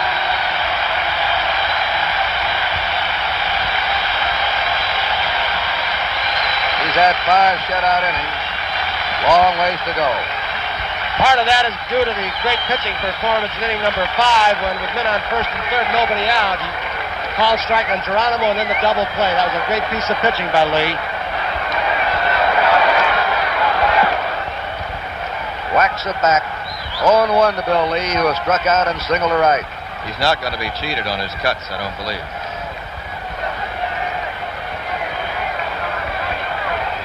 I don't believe they have the old track 2 out for that pitch. Came here looking a little mean tonight, didn't he? Yep. Got a 2 or 3 day growth. Bellingham has a 1-1 count on Bill Lee with a bases loaded, 2 down. Lee hits a high fly to Geronimo, playing shallow. Back, he's there. He has it. Geronimo's very shallow for Lee. And just outran the ball. No runs, 1 hit, 3 left. At the end of 5, 3-0 Boston. And if you've ever wondered what it looks like from a sportscaster's advantage, right there. And here we go with Pete Rose at the top of the order in the 6th inning. Reds trailing 3-0. Bill Lee slips the strike across. Rose is fly to right, hit into a force out. Morgan on deck, and then Johnny Bench. Inside to him, a low. Morgan getting loose. Bill Lee, born in Burbank, California, lives now in Stoughton, Massachusetts. That happens many times. Players come to a major league city and then stay there and become part of the community. 1-1 delivery. 2-1.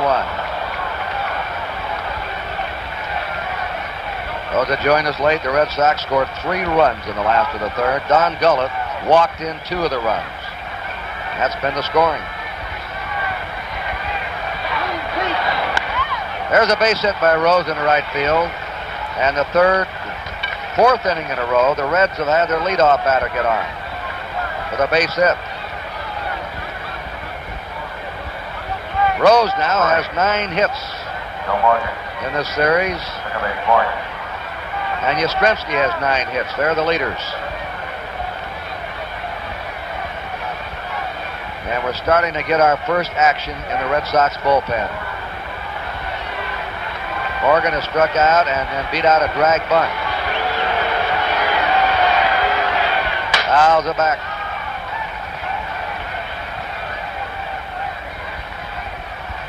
That is sinker ball pitcher Jim Willoughby.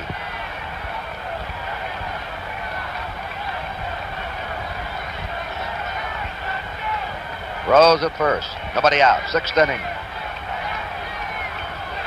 Rose did this, the first man up this inning. Morgan, too. They're trying to slow Bill Lee down. They both stepped out. They want to upset his timing, his rhythm. He goes 1-1 to Morgan. He likes to pitch fast, doesn't he, Ned? Yeah, he likes to just stay there. Last year, he didn't do it as much. He walked around a lot and plopped the ball in the glove, but he's more businesslike this year. That was a curveball that Morgan wisely laid off of. He started after it. 2-1 to Morgan.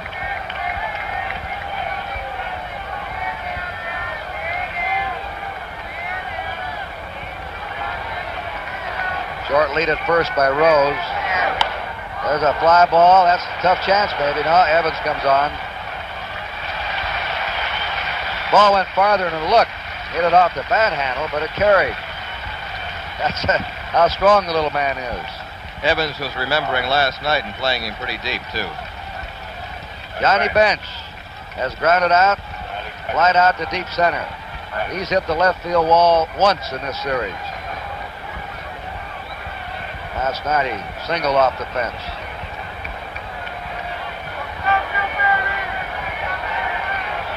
He had 6 homers last night, 4 by left-handed batters. There's a drive that's going foul. Bill Lee loves it when the big right-handers come up there trying to pull the ball off the wall. He figures it is to his advantage because he has the good tailing fastball, the sinker ball that moves away from the right-handed hitters. Feels he can get the ground ball to the left side. He reminds me a lot of Mel Parnell, who used to enjoy great success here with a sinking fastball and a screwball and a breaking pitch. He used to feast on right-handers. There's a bounding ball to short. They've got one. They turn it over. Wild throw by Doyle into the dugout.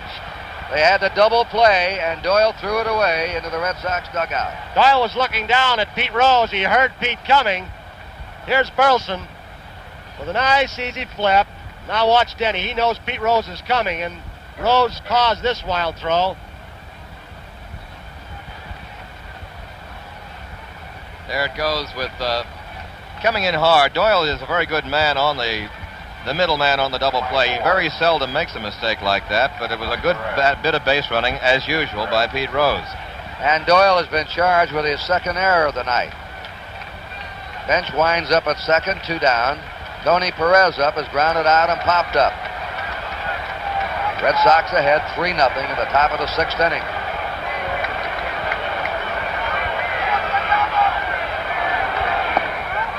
His fastball just is outside. 1-0.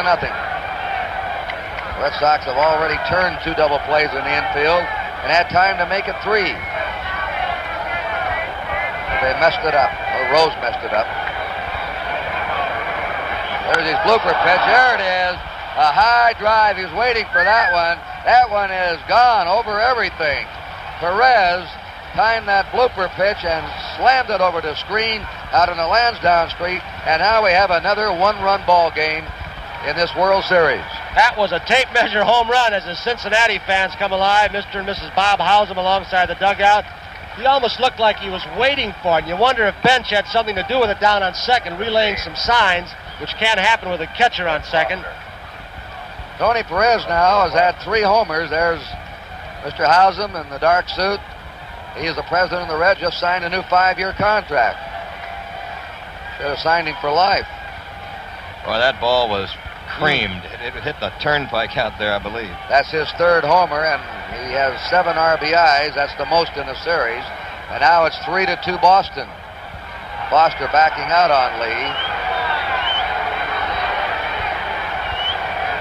Failure to make the double play has been costly to the Red Sox. Again, Foster backs out. Now the Boston fans will get on Foster for stepping out just as Lee starts down with his delivery. They're trying to upset Bill Lee. This is nothing new to Foster, but Morgan did it, Rose did it also.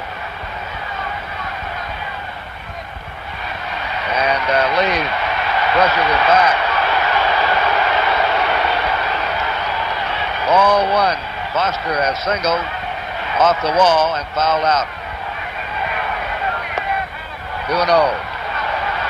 Roger Moret, a left-hander, has joined Jim Willoughby, a right-hander, in the Red Sox bullpen. 3 runs, 5 hits for the Red Sox, 2 runs, 7 hits for Cincinnati. Right. Foster was asking for time, but he didn't ask in time. That was a legal pitch, the 2-1 delivery. The let-up deliveries outside, 3-1.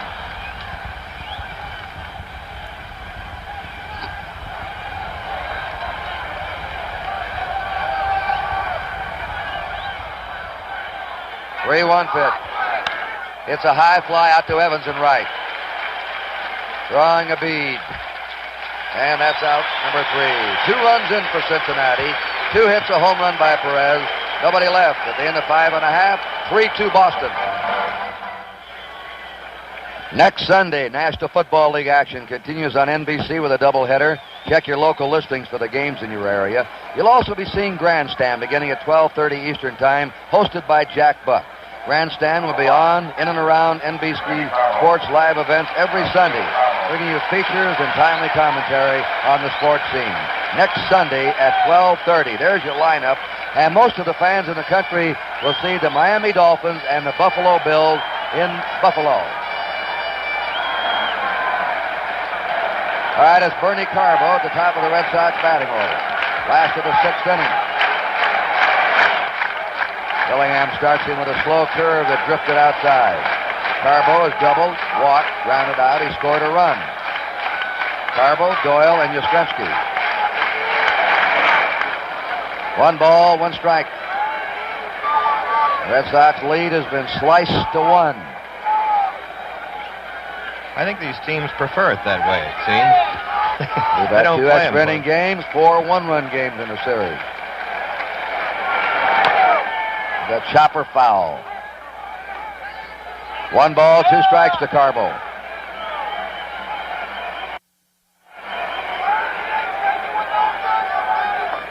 They draw away. Beauty in the October night in the Hub City.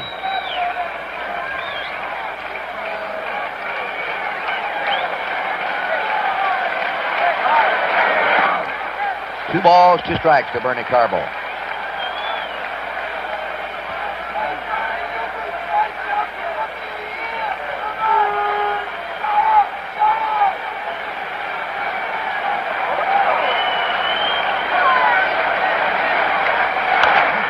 It's a ground ball that hits the bag. Fair ball. Perez runs, wins the race.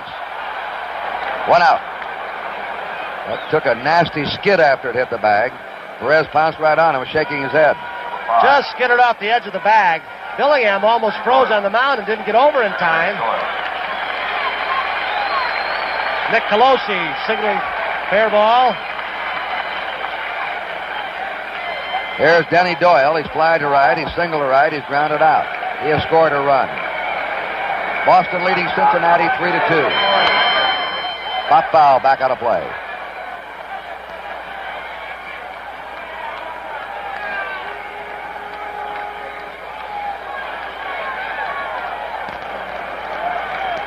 The Reds have out-hit the Red Sox 7-5. 1-1 count to Doyle. There's Yastrzemski, the Red Sox bat boy.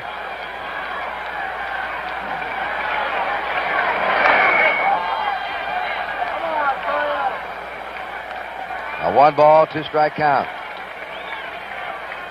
Right now here at 10:18 Eastern Daylight Time, it is 62 degrees in Boston. A very pleasant fall night.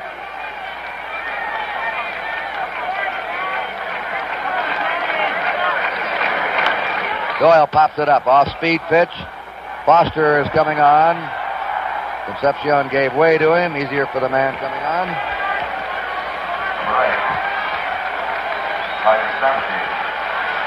First base, Yastrzemski. 2 down, and Carl Yastrzemski up. Has singled in 3 times. He has knocked in 1 of the 3 Red Sox runs. 3-2 Boston. Last of the 6th. Curve is low for a ball. Billingham keeps everything down. Downstairs. A wise thing to do in this ballpark, as Bill Lee found out. They gave that high blooper pitch to Perez. 2-0. They're playing Carl straight away.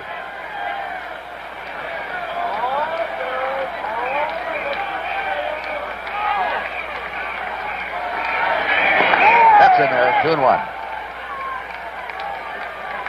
If Yastrzemski gets aboard, Fisk is the next man up.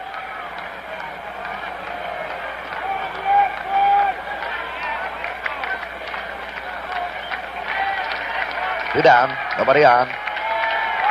2-1 to Yastrzemski.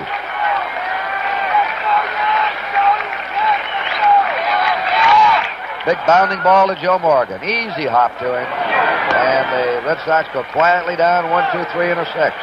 At the end of 6, Red Sox 3 and the Reds 2. Grandstand this Sunday.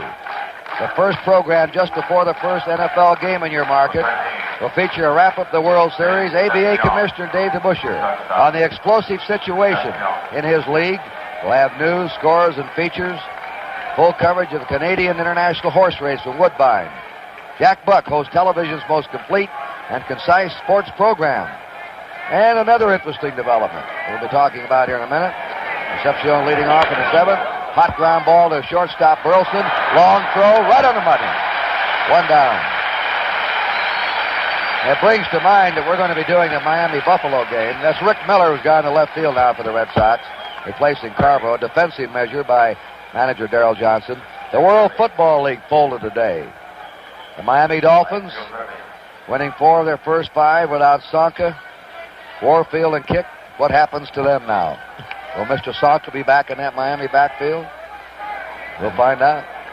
Imagine they'd like to have him. I'd take him. Ken Griffey, a single, reached in an error. Ball 1 to Griffey.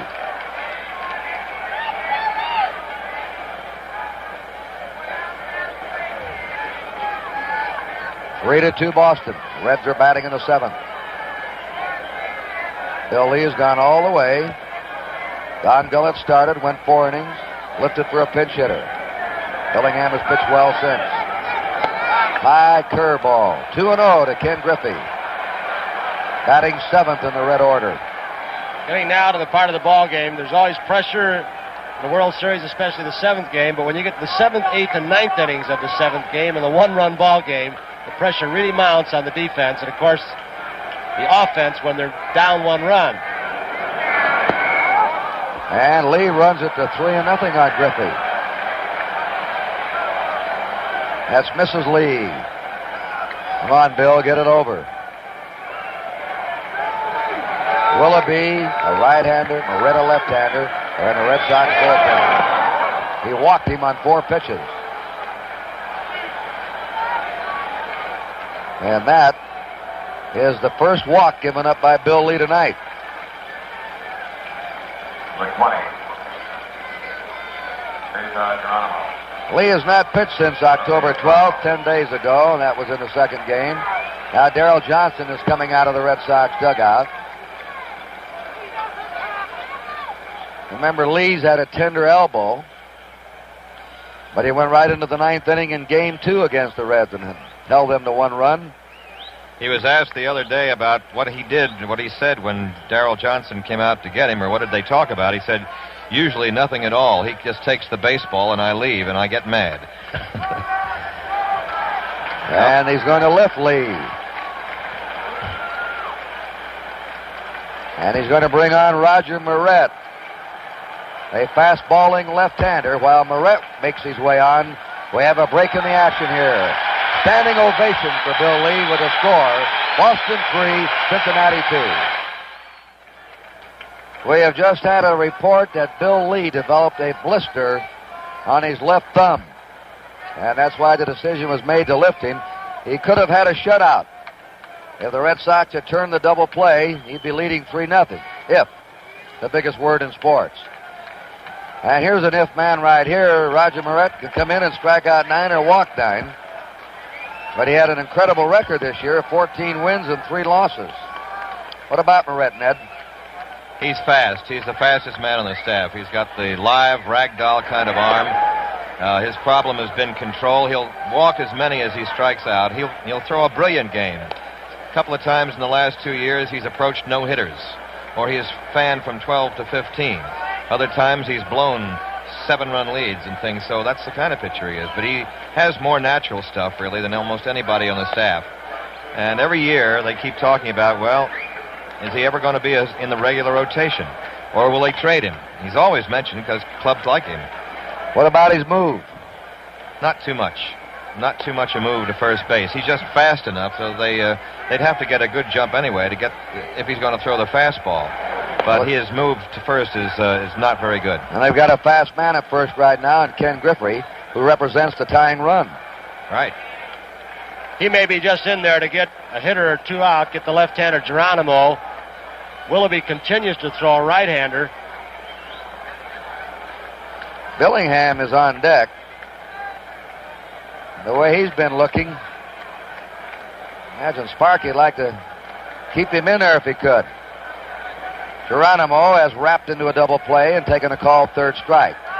3-2 Boston. Red Sox scored 3 runs in the third. 2 of them were walked in by Don Gullett with the bases loaded. And Perez hit a tremendous home run over the left field screen in the 6th with a man on.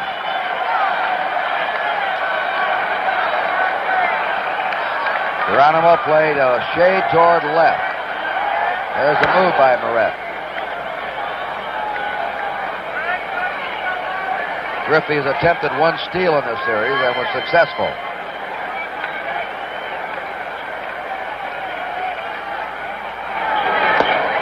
A ball to Cesar Geronimo.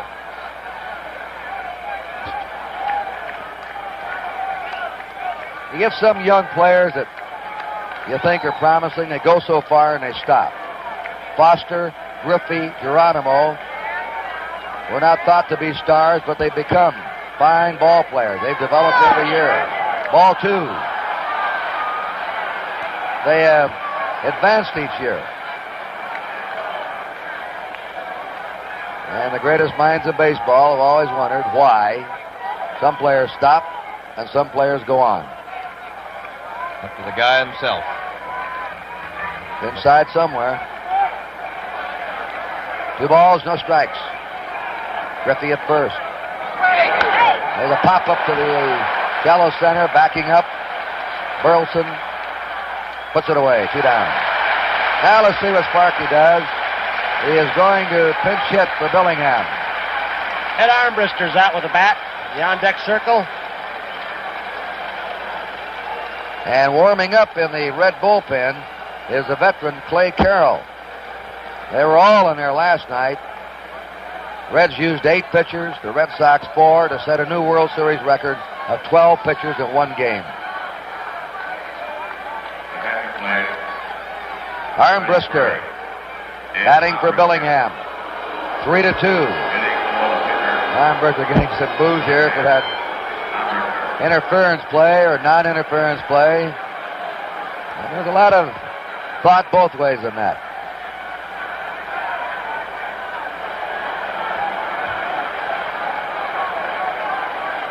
He's had 3 previous pinch hit appearances.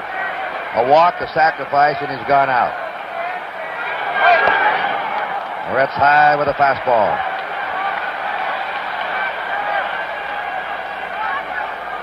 Moret combined with Bill Lee for successive shutouts. They shut out the Yankees in New York, and they came back here, and they pitched a double shutout. That pitch is ball 2. Bill Lee pitched 6 1/3 innings, 7 hits, 2 runs. He walked only 1. He pitched very well.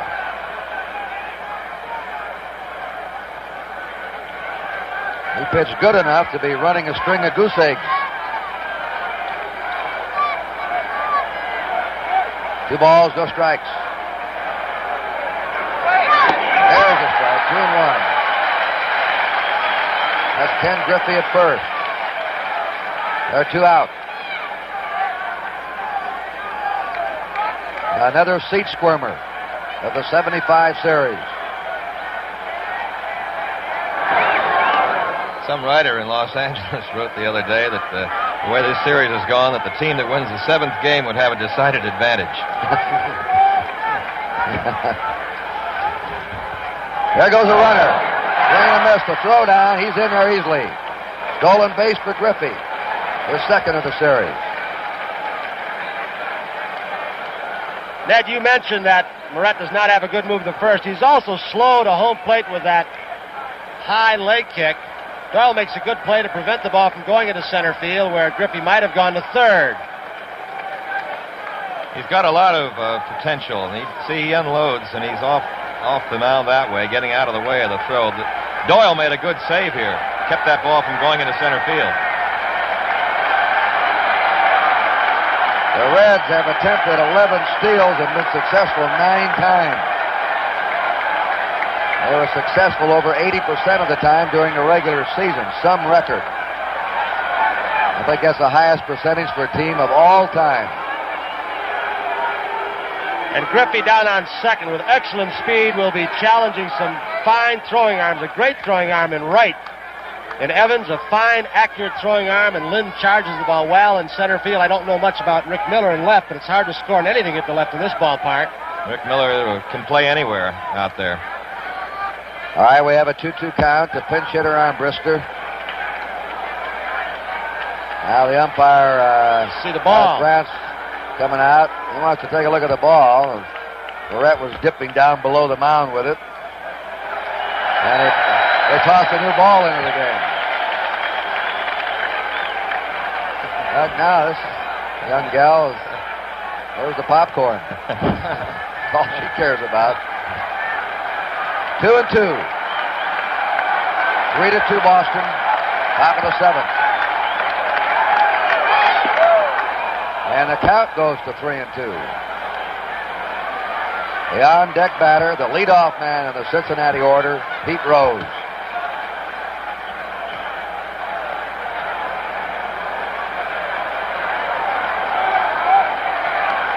Three-two pitch.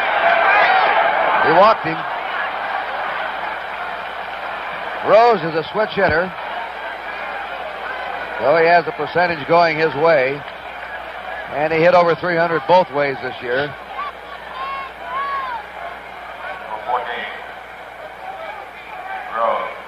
Rose fly to right, hit into a force out, single to right. He has scored a run. Again, you see the figure 9 for 26. He and Yastrzemski have the most hits in the series, 9 apiece. The Reds threatening in the 7th. 2 down. Runners on first and second. Low for a ball. Now the Boston fans are becoming uneasy.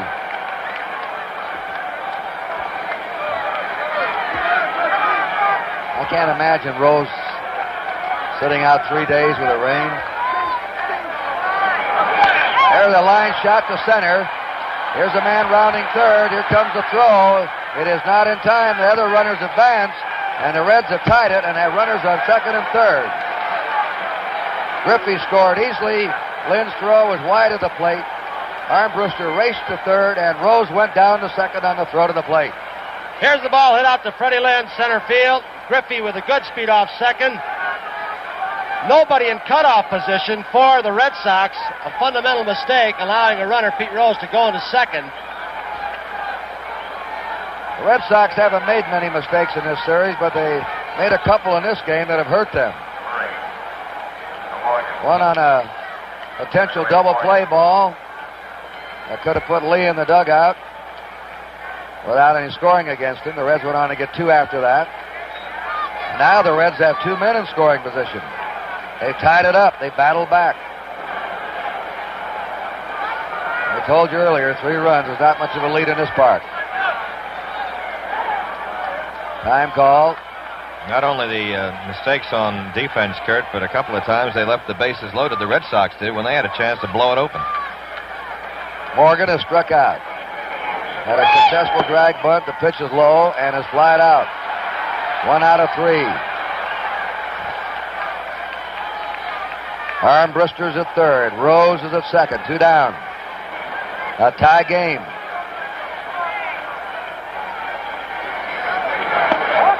Two and 0.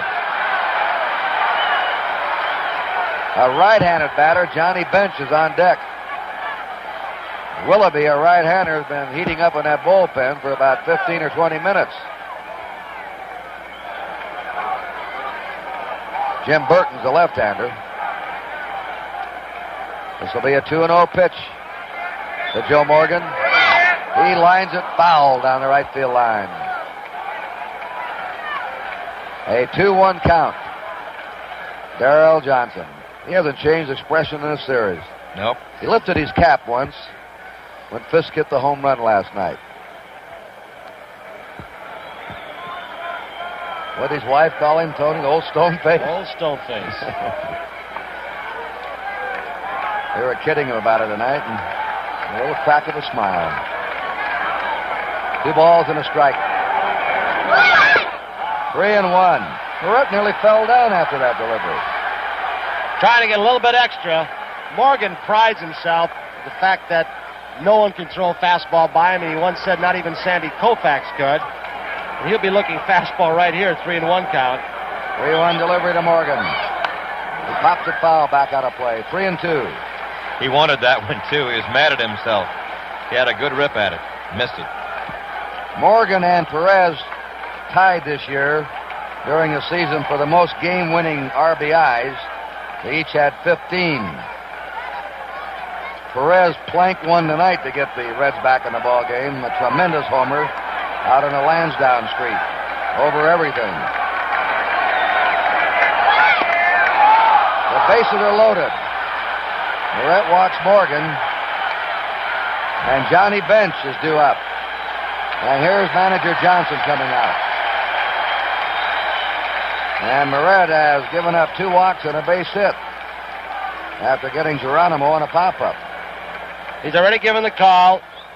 Right-hander Jim Willoughby.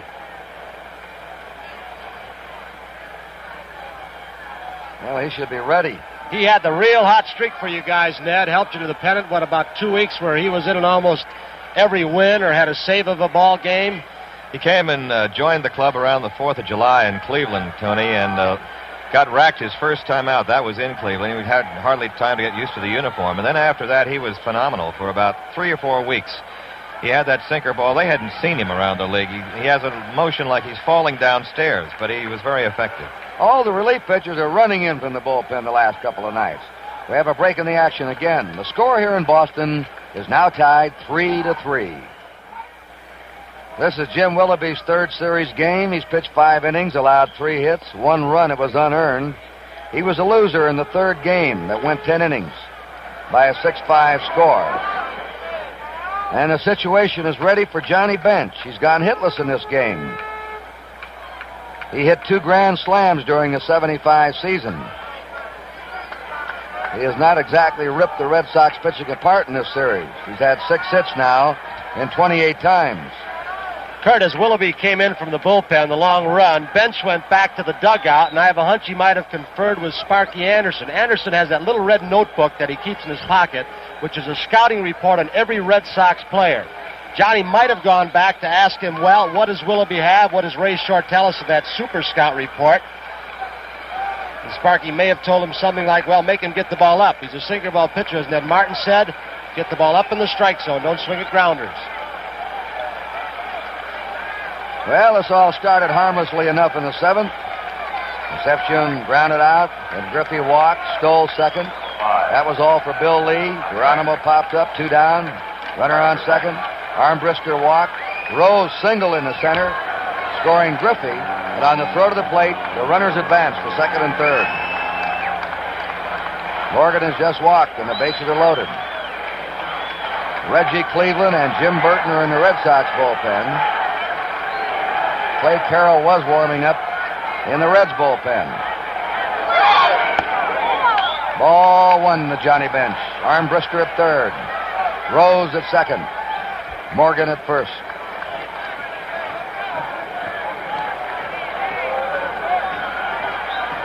Three game. There's a high pop foul. Let's see if Fisk has room. And he leaves it and has it. Boy, he's been deadly on those foul balls around the stands. The friendly... Kurt, the friendly Fenway fans just backed off. There it is, 3-3, last of the 7th. You've got to wonder on this bases-loaded foul pop-up how much room Carlton Fisk might have been given in Cincinnati. You might be able to see the Fenway fans back off just a little bit. Look at the man with the coat. He's given Carlton a little bit of room to catch the pop-up of that Bench. You know, there's not much foul room in this ballpark. Has one of the smallest foul areas in the major leagues. And it's been uncanny how many foul balls Fisk has been able to catch here. Done it in the series. He did it in the playoffs. Made a sensational catch in the playoffs. And here he is to start off the last of the 7th. He'll be followed by Fred Lynn and Rico Petrocelli. This is Clay Carroll, 5th game in the series. His 14th lifetime series game, topped only by Whitey Ford. Tony Kubek, old buddy who pitched in 22 World Series games. Raleigh Fingers pitched in 16, Bob Turley in 15, and Allie Reynolds in 15. Fisk has struck out twice and then walked intentionally. Tries to bunt, a surprise bunt. Rose is playing deep for the right-handed pull hitter. Fisk can move for a catcher and also for a fellow who's had a knee operation. He can also bunt. Yeah, he has done that several times leading off innings to catch that third baseman deep. Pete's still going to move back at third base. He's going to give him the bunt, protect that line a little bit, prevent a possible extra base hit in the corner. You want to bunt, go ahead, Carlton.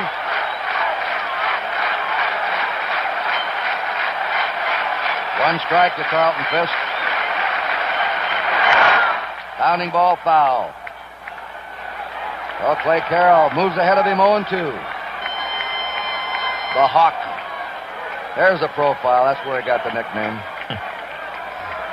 I'll put Ken Harrelson against him any day. That'd be quite a matchup right there. I don't believe it's a contest. Well, you move in Johnny Pesky there, and you got a 3-ring circus. 2 strike there. That was that hard slider breaking away. 1-2 to Carlton Fisk. All tied up 3-3, last of the 7th. Just a piece of it. Tony, You didn't get to see the last part of Game 7 of the 1960 World Series, but many played the one last night against the one where you had your larynx crushed by the bad hop, Mazeroski's homer. Struck out on a curve 3 times. You struck out. Which do you think would be the best game?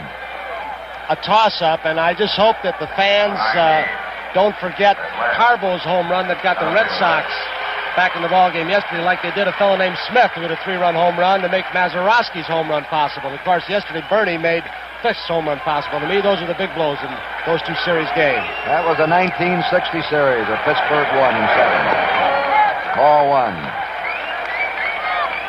This series has to rank with one of the best. And it's going right down. There it's gone all the way. Tough, taut, dramatic. Everybody thought that maybe this would be such a tail-off from last night, and that it might be a 9-2 ball game or something, but no way. The 2-0 pitch. In there for a strike. Now these two clubs are too evenly matched. There's Petrocelli on deck. 2-1 for Fred Lynn. There's a ground ball. Perez gloves it beautifully to his right. A high throw. Carroll's over there in time. 2 down. Now Petrocelli's up. He struck out swinging. He's walked. He's singled. Number 6. Rico Petrocelli. It's the part of the ball game where the right-handers start shooting for the wall. Absolutely. They want to be the hero in the 7th game of the World Series. Couple innings left, maybe. Rico's under medication. He has an inner ear problem. He blacks out. He gets dizzy, but the medication has helped him. And he's going to make a decision about a week after the series, after he confers with the doctor, whether he'll keep playing or not. Ball 1 to Petrocelli. He's young enough to keep playing. 32. He'd like to, but a lot depends on what the doctors say, Fred, on that. Fouls it back, 1-1. 2 down for the Red Sox. Nobody on. Clay Carroll. 3rd pitcher tonight for the Reds. Check swing. Ground ball to Concepcion. He makes this play great. There it is. And the Red Sox go down 1-2-3 again. At the end of 7, it's a tie game, 3-3.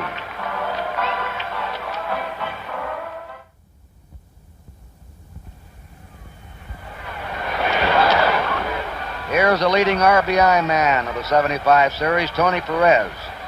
He's grounded out, popped up, and then hit a 2-run homer over the left field screen in the 6th inning. He's had only 5 hits and 7 RBIs. 3 home runs in the series. Pops this one up. Petrocelli waiting for it. 1 down.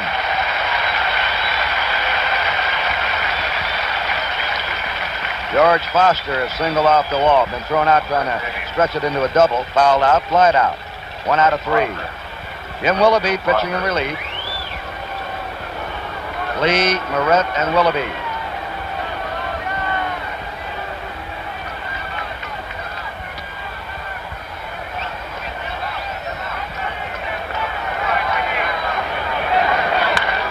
Slams it foul.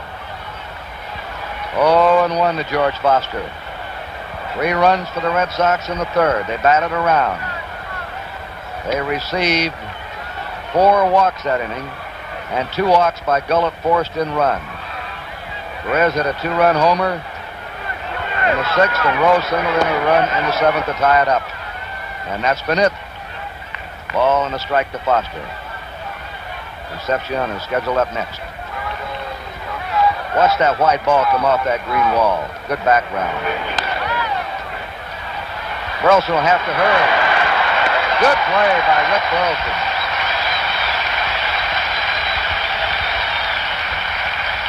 The indispensable man. Lynn will be the MVP, it appears, but this kid, if they had lost him during the course of this season, might have been trouble for the Red Sox.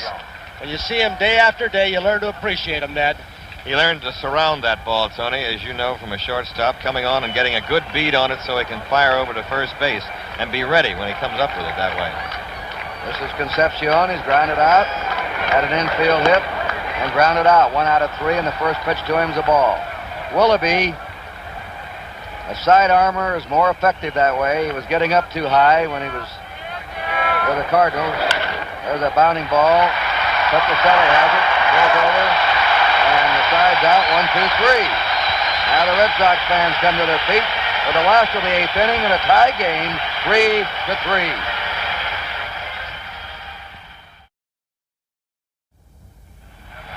His Honor the Mayor and Mrs. White. Guess you know who they're rooting for. Now it's the last of the 8th inning. White Evans, Rick Burleson, and Jim Willoughby facing Clay Carroll.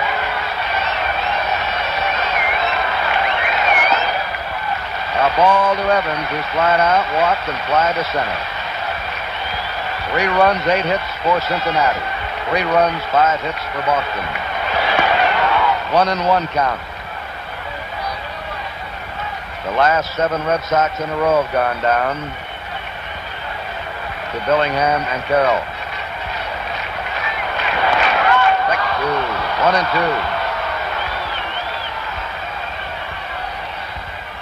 McEnany is warming up for the Reds, a left-hander, and Burton, a left-hander, is warming up for the Red Sox. Nearly struck him out in a bad pitch. 2-2 to Evans. Evans has trouble with the breaking pitch a lot. Worries about it sometimes.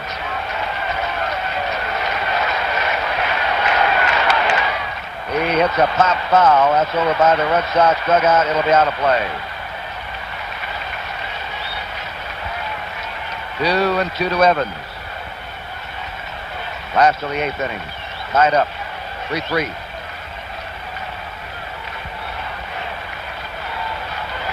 Kurt Gowdy, Ned Martin, Tony Kubek.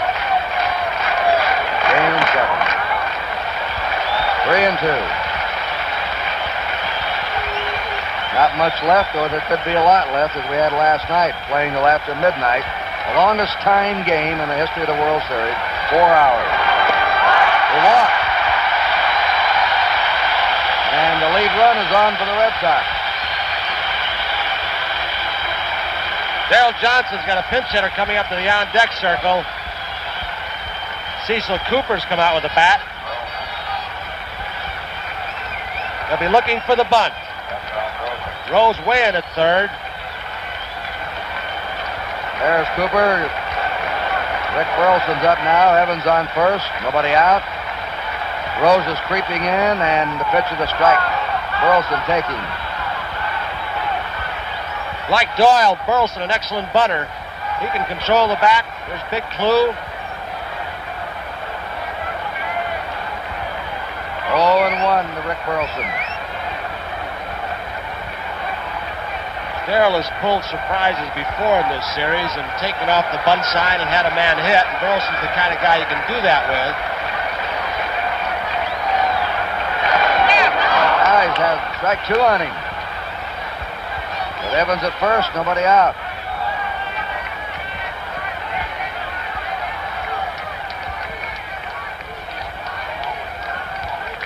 The Red Sox have received 8 walks tonight.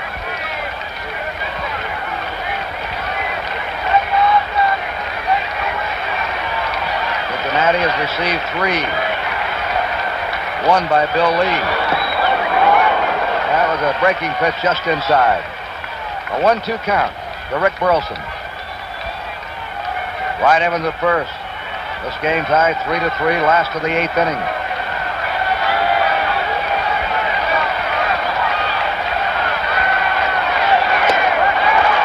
Two and two.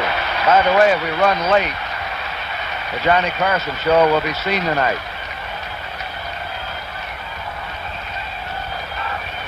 And Johnny wants to stay on and watch the series and put his show on.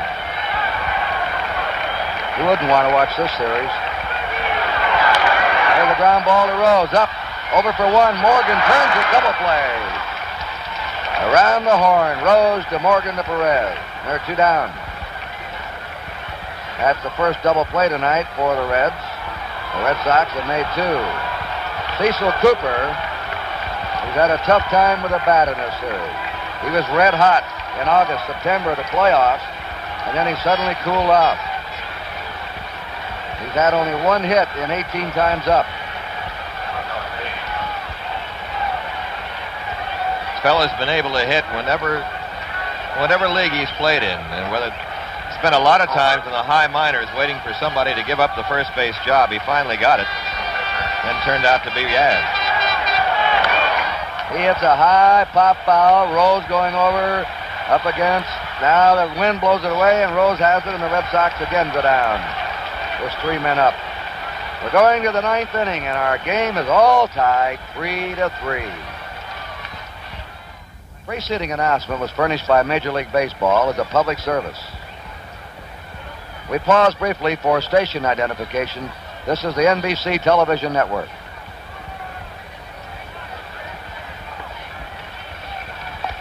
That is the World Championship Trophy. It will not be awarded tonight in the Victoria's dressing room. It's too big. It's going to be awarded at civic ceremonies either here in Boston or in Cincinnati tomorrow, where the winning city will have its ceremonies, its tribute to its baseball team. Win or lose, the Boston City Council is having a tribute to the Red Sox. I imagine the same thing will be happening in Cincinnati. And that trophy will be officially awarded tomorrow. We're going to the winning dressing room right after the game and look in on the world champs of 75.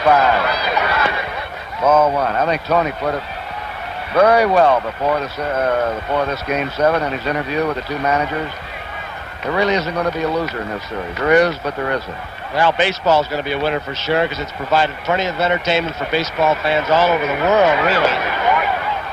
Ken Griffey, ball 2. Jim Burton is the new pitcher. His second series game. Pitched a third of an inning in Game 3. Griffey walked in the 7th and then stole second.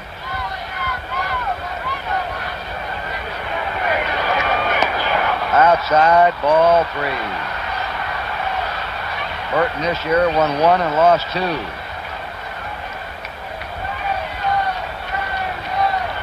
Three runs, 8 hits for the Reds. 3 runs, 5 hits for the Red Sox. The Red Sox have made the only errors of the game, both by Denny Doyle.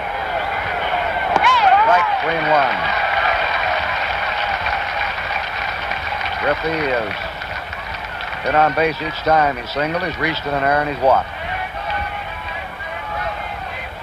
Geronimo on deck, and then the pitcher, Carroll. Foul ball, 3 and 2.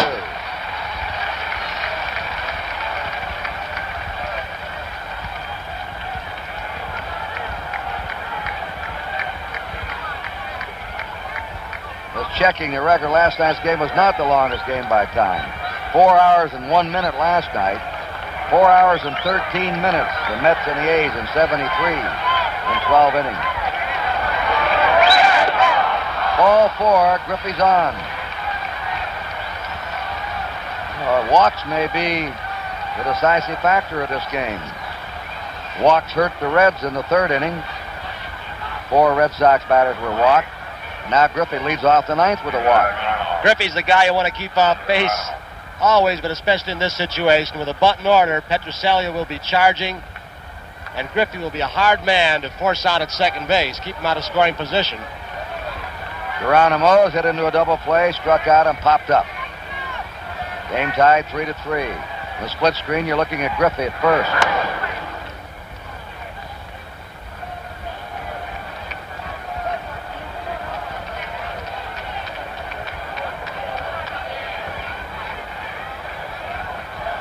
Doug Flynn is out on deck. Good bunt. Petrocelli falls down, makes the play to first. Boy, that's going from your rump. Rico had thoughts of going to second base, but as soon as he slipped and fell, it was all over with. He made a fine recovery, being able to get the ball over to first base to get the fleet Geronimo running from the left side. Now, Kurt, I believe Flynn is going to be called back. It looks like Dan Dreesen is coming out. Dan Dreesen, an excellent hitter. A youngster. He's waiting to break into this Red lineup, probably at first base, which is his natural position. These are the available pinch hitters. Wipe Dreesen out now as he comes up. You still have Cheney and Crowley as left-handers and Flynn and Plummer as right-handers. Greason's been up once in this series. He's 0 for 1, and he can run to first base. So we'll have a new pitcher for the Reds in the last of the 9th inning. Now, Geronimo did his job. He moved the potential lead run to second. The fleet, Ken Griffey. Greason also a tough man out of the batter's box. He runs well. He hits the ball to all fields. They call him the Cobra, and you'll see why when he goes into his batting stance. He goes into that coil. And like Griffey, he's a man where they think he someday might lead the league in hitting. He lives in Hilton Head, South Carolina. He was acquired as a free agent in '69. Pounding ball to Doyle. There's a throw, moving over to third. There's Griffey. Greaston is out. Now the switch-hitting Pete Rose is coming up. And Rose now leads the World Series in base hits with 10. His last 2 times up, he singled to right and he singled to center to tie the game up in the 7th. Terrific pressure right now, Kurt, on the defensive infield with a fast runner at third base. Of course, there are 2 outs, but they know they've got to field the ball cleanly to get Rose at first. No chance for a force out anywhere. Petrocelli's got to be aware of a possible bunt being dropped down at third. Darrell Johnson now is going to come out from the dugout to have a talk with Jim Burton. The managing has been superb in this World Series. They've made a lot of moves, as indicated in yesterday's ball game with all the pitchers. They've shifted their pitching rotation according to the ballparks. And whoever is going to be pitching the Rose is going up against a man that has hit 300. He went below 300 for the first time in 10 years last year and bounced back to go over it again this year. He had 200 hits this season for the 7th time in his career. And he led the National League in doubles for the 2nd straight year. That is Reggie Cleveland. 2 down. Griffey at third. A tie game, 3-3 in the top of the 9th inning. Pete Rose. About as tough an out as you want. Or don't want. Fastball's inside to him. 1 ball, no strikes. The Red Sox in their last of the 9th have Miller, Doyle, and Yastrzemski scheduled up. Ball 2 and a curve.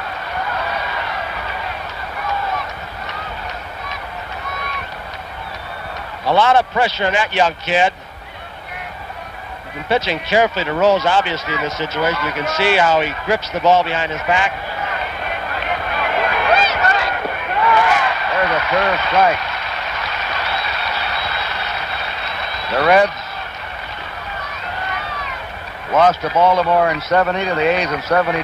They want that world championship. Veterans like Rose and Bench, Perez, Morgan, we've been through it.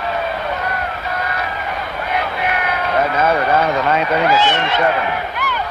Curve is inside, ball 3, 3-1. Steady diet of breaking balls to Pete. We've got Morgan, the left-handed hitter, up. He is a dangerous threat, but Burton at least would have the percentages in his favor somewhat. Left-handed pitcher against left-handed hitter. 3-1. Strike 2 and a fastball. 3-2. Ken Griffey at third. 2 out, 9th inning.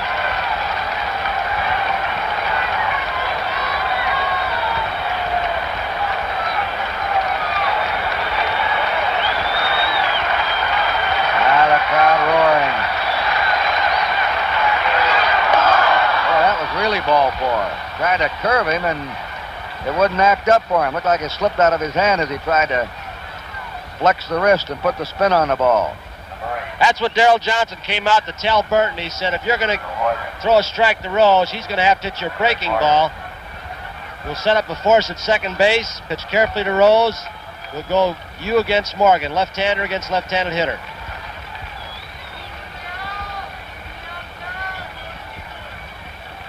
That's Burleson in talking to him. They have runners on first and third, the Reds, 2 down. We're tied 3-3 in the 9th inning.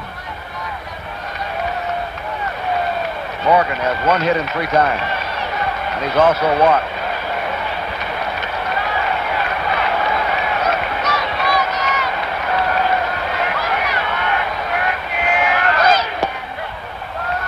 Ball 1 to Joe Morgan. Griffey at third. Rose at first. 2 away.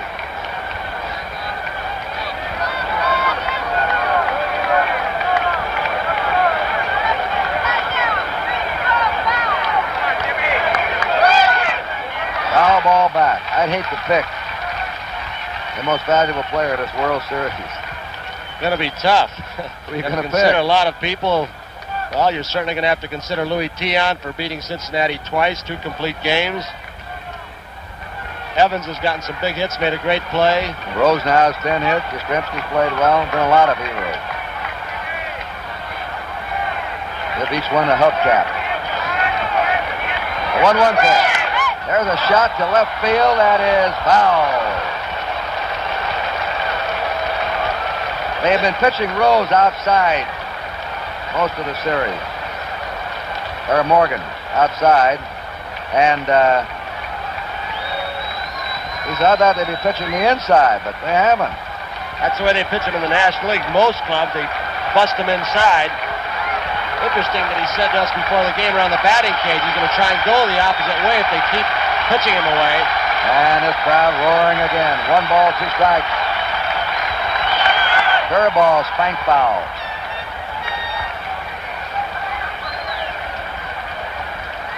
So we're back to the same situation. Cincinnati, the 2 down, has Ken Griffey at third, Pete Rose at first, Joe Morgan at bat, 1 ball, 2 strikes.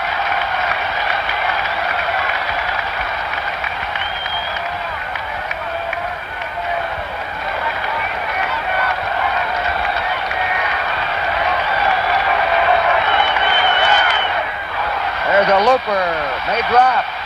It's in for a hit. Here comes the throw to third. Rose hits the dirt. He's safe. And there goes Morgan down to second. And the Reds have the lead 4-3. As Joe Morgan blooped a base hit into center field. Scoring Griffey from third. The throw from Lynn to third was too late. Rose hitting the dirt there. And on the throw to third, going down to second, is Joe Morgan. Jim Burton made a good pitch down low and away to Morgan. Looked like a breaking ball. But Joe just stuck with it and just looped it off the end of the bat. Darrell Johnson out. He's already called for the right-hander. Now the Reds go ahead for the first time in the game. They have a 4-3 lead.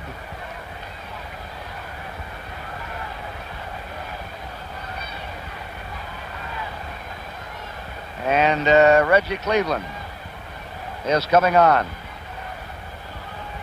Joe Morgan had the winning hit in the extra inning game out of Cincinnati. And right now his hit here in the 9th inning has put Cincinnati out in front. We have another break in the action. In Boston, the score, Cincinnati 4 and Boston 3. Reggie Cleveland comes on now in the 9th inning. The Reds have scored a go-ahead run, and they have runners on second and third, 2 down. So the Red Sox will come up in the last of the 9th inning trailing. And they'll send up the top of their batting order Rick Miller, Denny Doyle, and Carl Yastrzemski. The Red Sox scored 3 in the 3rd inning. But very steadily, the Reds have chipped back. A tremendous homer by Perez in the 6th with a man on. Rose singled in a run in the 7th. And Joe Morgan has just knocked in a run here in the 9th inning. And a walk started this 9th inning. So many times you've seen that happen. Johnny Bench, 0 for 4 tonight. He fouled out with a bases loaded in the 7th.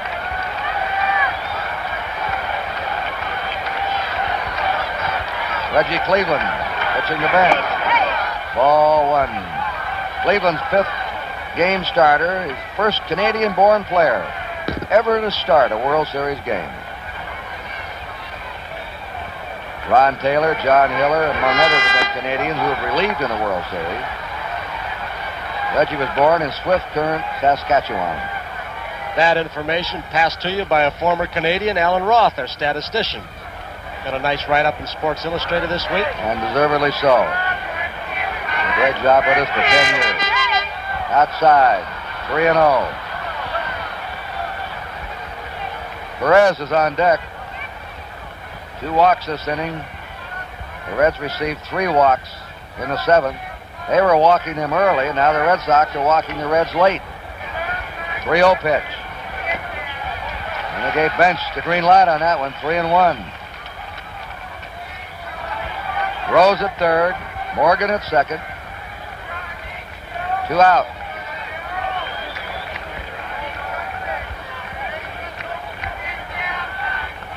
Cleveland's 3-1 pitch. Strike 2. Knee-high fastball. The Reds have left 6 coming into this inning. The Red Sox have left 9. Twice the Red Sox left the bases loaded. In the 3rd and the 5th.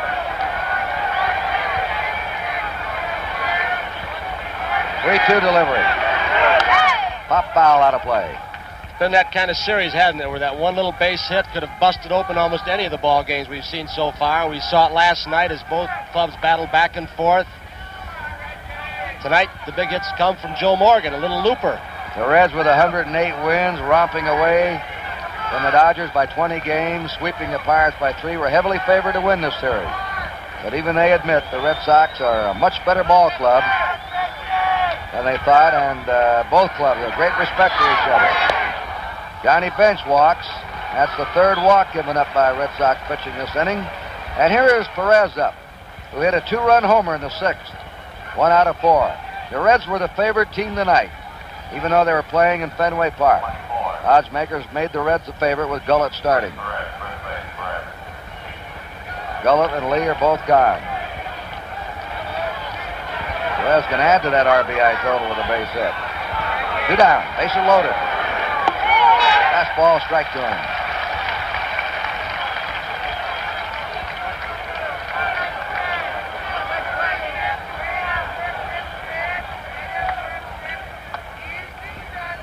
Here's the 1-strike delivery.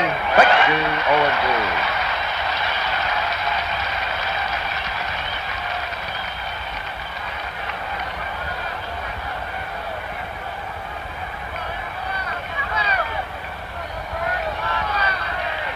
We'll probably see McEnany in the last of the 9th with the left-handers coming up for the Red Sox. 1 ball, 2 strikes. National League trying to crack through with its first series victory in 4 years after the A's won 3 in a row.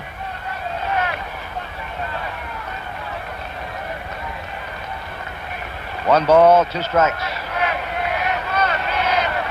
3 men on, 2 down. High and away. Perez wanted it, then held up. He is so tough with men on bases, as he's shown in this series after starting off so slowly to be leading the series in RBIs. He's done it his entire career. When men are on, he bears down a little harder. He guesses a little more. He's tough. 2-2 pitch. It's a high fly out to Evans in right field. Everybody running on it, and Evans gathers it in. But the Reds picked up a run on 1 hit. There were no errors and 3 men left. Last of the 9th inning coming up. The Reds lead 4-3. 23-year-old Will McEnany now is going to try and win this World Series for the Reds. He's from Springfield, Ohio. There are the batters. Benikas is going to bat for Rick Miller, a right-hander. Then left-handers Denny Doyle and Yastrzemski will follow. McEnany has been called on to get both right-handers and left-handers out. Twice he had strings of 25-plus innings without allowing an earned run. He was second on the Reds in saves. And if he gets this save, it'll be the biggest of his still very young career. Juan Benikas. Right now, Joe Morgan. Bloop single in the center is the difference of this dramatic series. There he is. Here's the first pitch. Benikas takes a curve inside. Benikas has had 1 hit and 7 times up in this series. Rose playing him shallow at third. Swings and fouls it back 1-1. McEnany has stuff. Good fastball that moves, sharp breaking curve. He and Eastwick have been a couple of real finds for the Reds, youngsters out of the bullpen. And they've been trained to be relief pitchers. That's the new style in baseball. Groom them right from the tender age as specialists. There's a fly ball to right fielder Ken Griffey, and 1 down. Bonica's flying out. Denny Doyle has had 1 hit in 4 times. And they're calling him back. Bob Montgomery, a reserve catcher, a right-hander, is coming out. He can hit a long ball. This will be his first appearance in the series.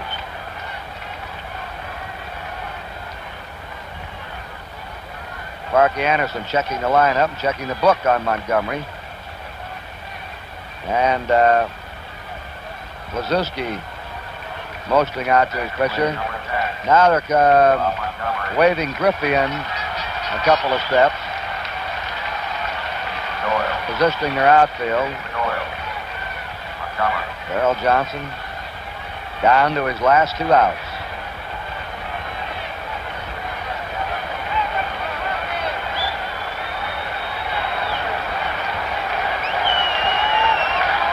One out, nobody on. The Reds ahead 4-3.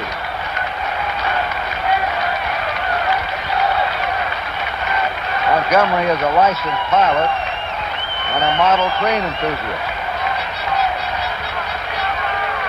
All he has in mind right now is trying to get a hit to get on. McEnany's delivery. There's a ground ball to Concepcion. The Red Sox are down to their last out. The Reds are 1 out away from winning the World Championship. And Carl Yastrzemski gets a standing ovation. Win or lose, he's been a great player for Boston since 1960. And he's the captain of the team. Well, maybe it's fitting he has the last shot of the series. McEnany's delivery. Outside, ball 1.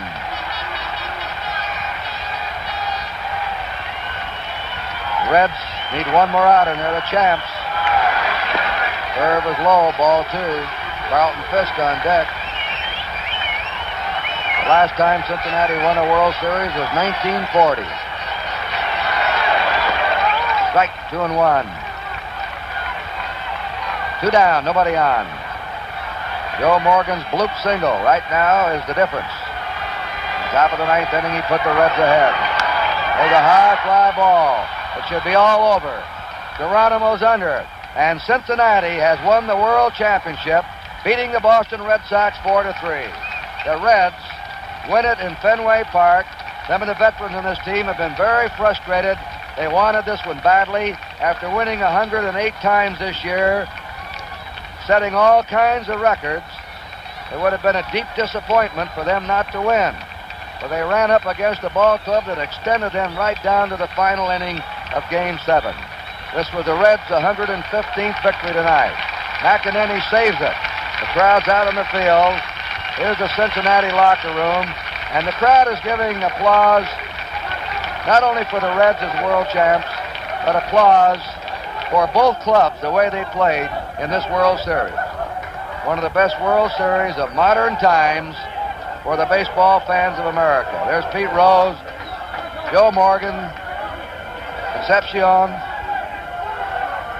and the Red fans should be proud of this ball club.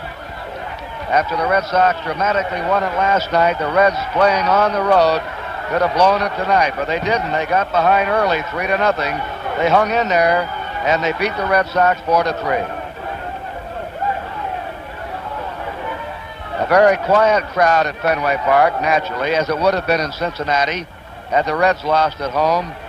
And the crowd just sort of standing stunned. It reminds me, there's Johnny Bench, reminds me of the crowd in Kansas City on Christmas Day with a full moon shining over Old Municipal Stadium when Garo Yepremian kicked the field goal and Miami beat the Kansas City Chiefs in the longest football game ever played and the crowd just picked up their seat cushions and left the ballpark.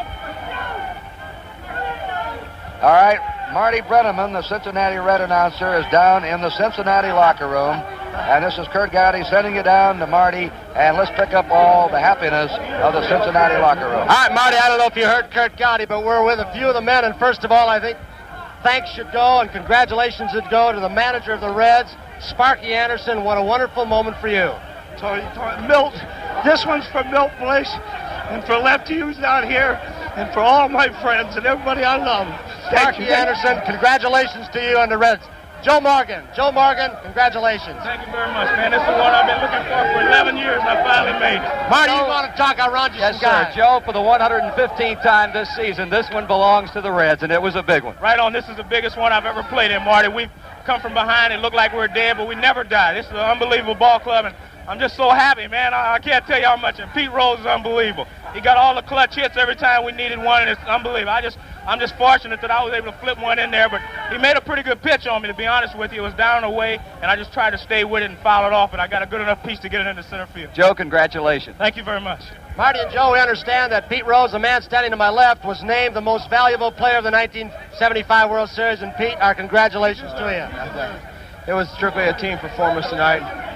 Most teams would have quit when they got us out when we had first and third, no outs, Tony. They struck Geronimo out, and Redmond hit to a double play, but most teams would have quit. We were still down by 3 runs, and Perez gave us a line with that 2-run shot. You can tell I'm hoarse from yelling the whole game, and I just was happy to get that base hit to tie the ball game. And I wish they'd have walked me because Joe's a great guy in the clutch, and he got the clutch hit in the 9th inning, nothing to run for us. Pete, I wonder, what was the feeling in the dugout when we got behind quickly 3-0? Well, Marty, it's a never-die club, and the whole series it seems like it's been the ball club that jumps out in front. It's the one that doesn't win, and it looked bad there a while because Lee was pitching real well, but these guys didn't quit, Marty. Sparky kept revving us up in there, and the extra men tonight really, really stayed on everybody's case, and it was strictly a team effort, and I couldn't be happier, and if I had all the money in the world and everything. This is the happiest moment of my life. I'm scared I'm going to have a car in there. I really. Pete, congratulations. Here's Clay Carroll, and here's a man who did an outstanding job in relief, something that, got this Cincinnati Reds ball club here. Great relief pitching, and Hawk, one of your finest hours. Thanks, Marty. I want to say this is for all the Cincinnati people, man. They've been behind us all year, and we finally gave it to them. I'm just so happy, man. I don't know what to say. Tremendous World Series. Thank you, Marty. It's great. We told Cincinnati before we left that they were going to be the champs, and we're the champs, #1. Hawk, good luck, and congratulations. Thank you, Marty. I want some champagne. Go get it. Here's Johnny Bench, and John, a career that's been star-studded, every respect for you. It's got to be the biggest thrill of your career. It is, Marty. I'm so excited. I really, and here's Bob Housen, who all made it all possible. And I'll tell you, it was just a complete effort. I've never wanted to win anything so bad, and the way we won it, I think, makes it even more exciting for us. Could the fans in Cincinnati and Boston and around the world see better baseball in 7 games? Not anywhere, and that's the brand of baseball that they're going to see all year when they come out and see baseball. And tonight was just one of them. Those fans are unbelievable out there. They get me going, and I'm not even on their side. How about this Red Sox club? Well, I think a little more than of them now. We didn't know what we were getting into, I believe, and we gave them a credit, but I think we just looked at them and said they're a young club and they can't do the things, but they sure did. John, congratulations. Thank you very much, Marty. Here's a man who put this ball club together, and I know that one thing that you, Bob Housen, wanted more than anything else is a World's Championship. Here's the chairman of the board of the Cincinnati Reds, Louis Nippert, and Bob, it's got to be a tremendous thrill. Well, this is the greatest thrill I've ever had, and we've waited a long time for it, Marty, as you know, and it was a great game and a team effort by everybody. I couldn't be happier. Things looked a little bleak out there for a while, didn't it? That's right, but our club has always come back, as you know, this year, and they did it. They played a great club. Boston really was a tremendous club, and I take my hat off to them because they couldn't have been better. There's 2 great clubs played. Can you pinpoint a key to this season for the Reds? Well, I think we would have to go back to the shift that we made where we brought Pete in and Foster went to left field, which kind of gelled our club. But the key was 25 men out there doing their job, and Sparky and his coaches doing an outstanding job on the field and running it. Bob, congratulations. Mr. Nippert here, of course, has had a lot to do with this. So it has... Well, I guess you have to expect this a little bit because this place is absolute pandemonium right now. Mr. Nippert, congratulations to you as as chairman of the board of the Cincinnati Reds, a big night. I certainly am happy, and it's a great thing. It started some years ago. This is a culmination of it. It's a great compliment to the entire organization, from Bob Hausum down to the fat boy. Well, we're in no man's land right now. Congratulations, Ben. Don, a big night for this ball club. Well, it certainly was, Marty. Certainly not one of my better performances, but I gave it all I had and tried to keep us in the ball game. And we had some great relief pitching. And I'd just like to thank each and every guy in our ball club, because we're never going to give up. And I thank God for all of them. So it's a great moment in my life. I've been waiting 6 years for this, and like I say, I'm elated. Don, job well done. Thank you very much, Marty. Here's Tony Perez. He had 3 home runs in this World Series, and of course, I guess you could say that Bill Lee went to the well one time too often with that dipsy doodle lollipop change, Tony. Yeah, I guess he threw one too many to me, but Marty, really. But I was looking forward when I saw his motion. I know he's going to throw it. The first thing he threw me one, I wasn't ready for, but this one, I just got ordered that one. Did you go up looking for it? No, I wasn't looking. I just saw his motion. He just stopped and threw it. I just stayed back on it and hit it well. Congratulations. Thank you, Marty. Marty Brenham, I want to introduce you to the guy you met before. You know Bob Hausum, you talked to him. Here's I the think Commissioner so. of Baseball. Commissioner Kuhn, Mr. Bob Hausum. Well, it's the right time to shake hands with this great baseball executive here, and in behalf of everybody in baseball, say what a wonderful team you got, Bob. It's a series you hated to see anybody lose, but by God, you earned that victory. Congratulations. Well, thank you, Bowie, because as I said before, they were 2 great ball clubs. Naturally, we're so proud to win it. But it couldn't have been a better ball club that we played against, and they really did. Well, as you know, we went into the 9th inning, and it was all ready to be another long evening. Fortunately, we stopped it. Commissioner, as your tenure as the baseball commissioner, have you seen a World Series with this much excitement? Never. That last game last night, you thought there could not be a climax to it, but we went to 7, and the pressure was just as intense today. It couldn't be climaxed. I don't think the series has been topped in my recollection. I've talked to a lot of baseball people who feel they've never seen a series as good as this.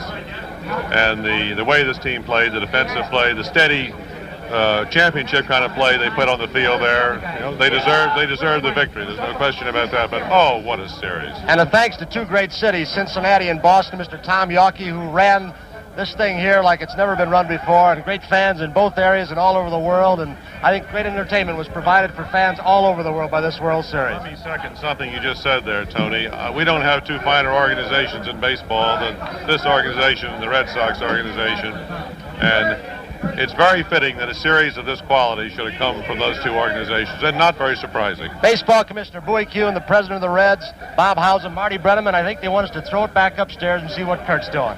Let's go to Kurt. All right, now I've got Joe Garagiola with me. Joe and I worked all summer together on the Monday nights, and there's an old saying, those walks will come back to haunt you. The leadoff walk in the 9th inning to Ken Griffey was the undoing of the Red Sox and gave the Reds their world championship, Joe. I'll tell you, the base on balls, and I know baseball fans remember the late and great Frankie Frisch, those base on balls will kill you, how he used to moan about it. Don Gullett was a victim, and as you pointed out, Geronimo. But I tell you, it was a tremendous World Series, as you heard Tony talking about it down below, along with the commissioner. A great World Series in that it went to the ninth inning. It was tied, and what poetic justice that Carl Yastrzemski, the last 2 man outs, the last man. He's done so much for this Red Sox ball club, this whole Boston area. It would have been a bitter loss either way. It's a bitter loss for the Red Sox, but the Reds had those veterans of Rose and Bench and Perez, who had been denied twice before. They wanted it badly, and after the 108 wins, not to win this year would have been a crime for them. And yet, as Johnny Bench said, we underrated the Red Sox. They're a better team than we thought. I think the Red Sox future is ahead of them. They have some of the best young players in baseball as fans have seen in the World Series. Kurt, let me just say that I've enjoyed this baseball season working with you. I have too. Well, that's it from Fenway Park in Boston.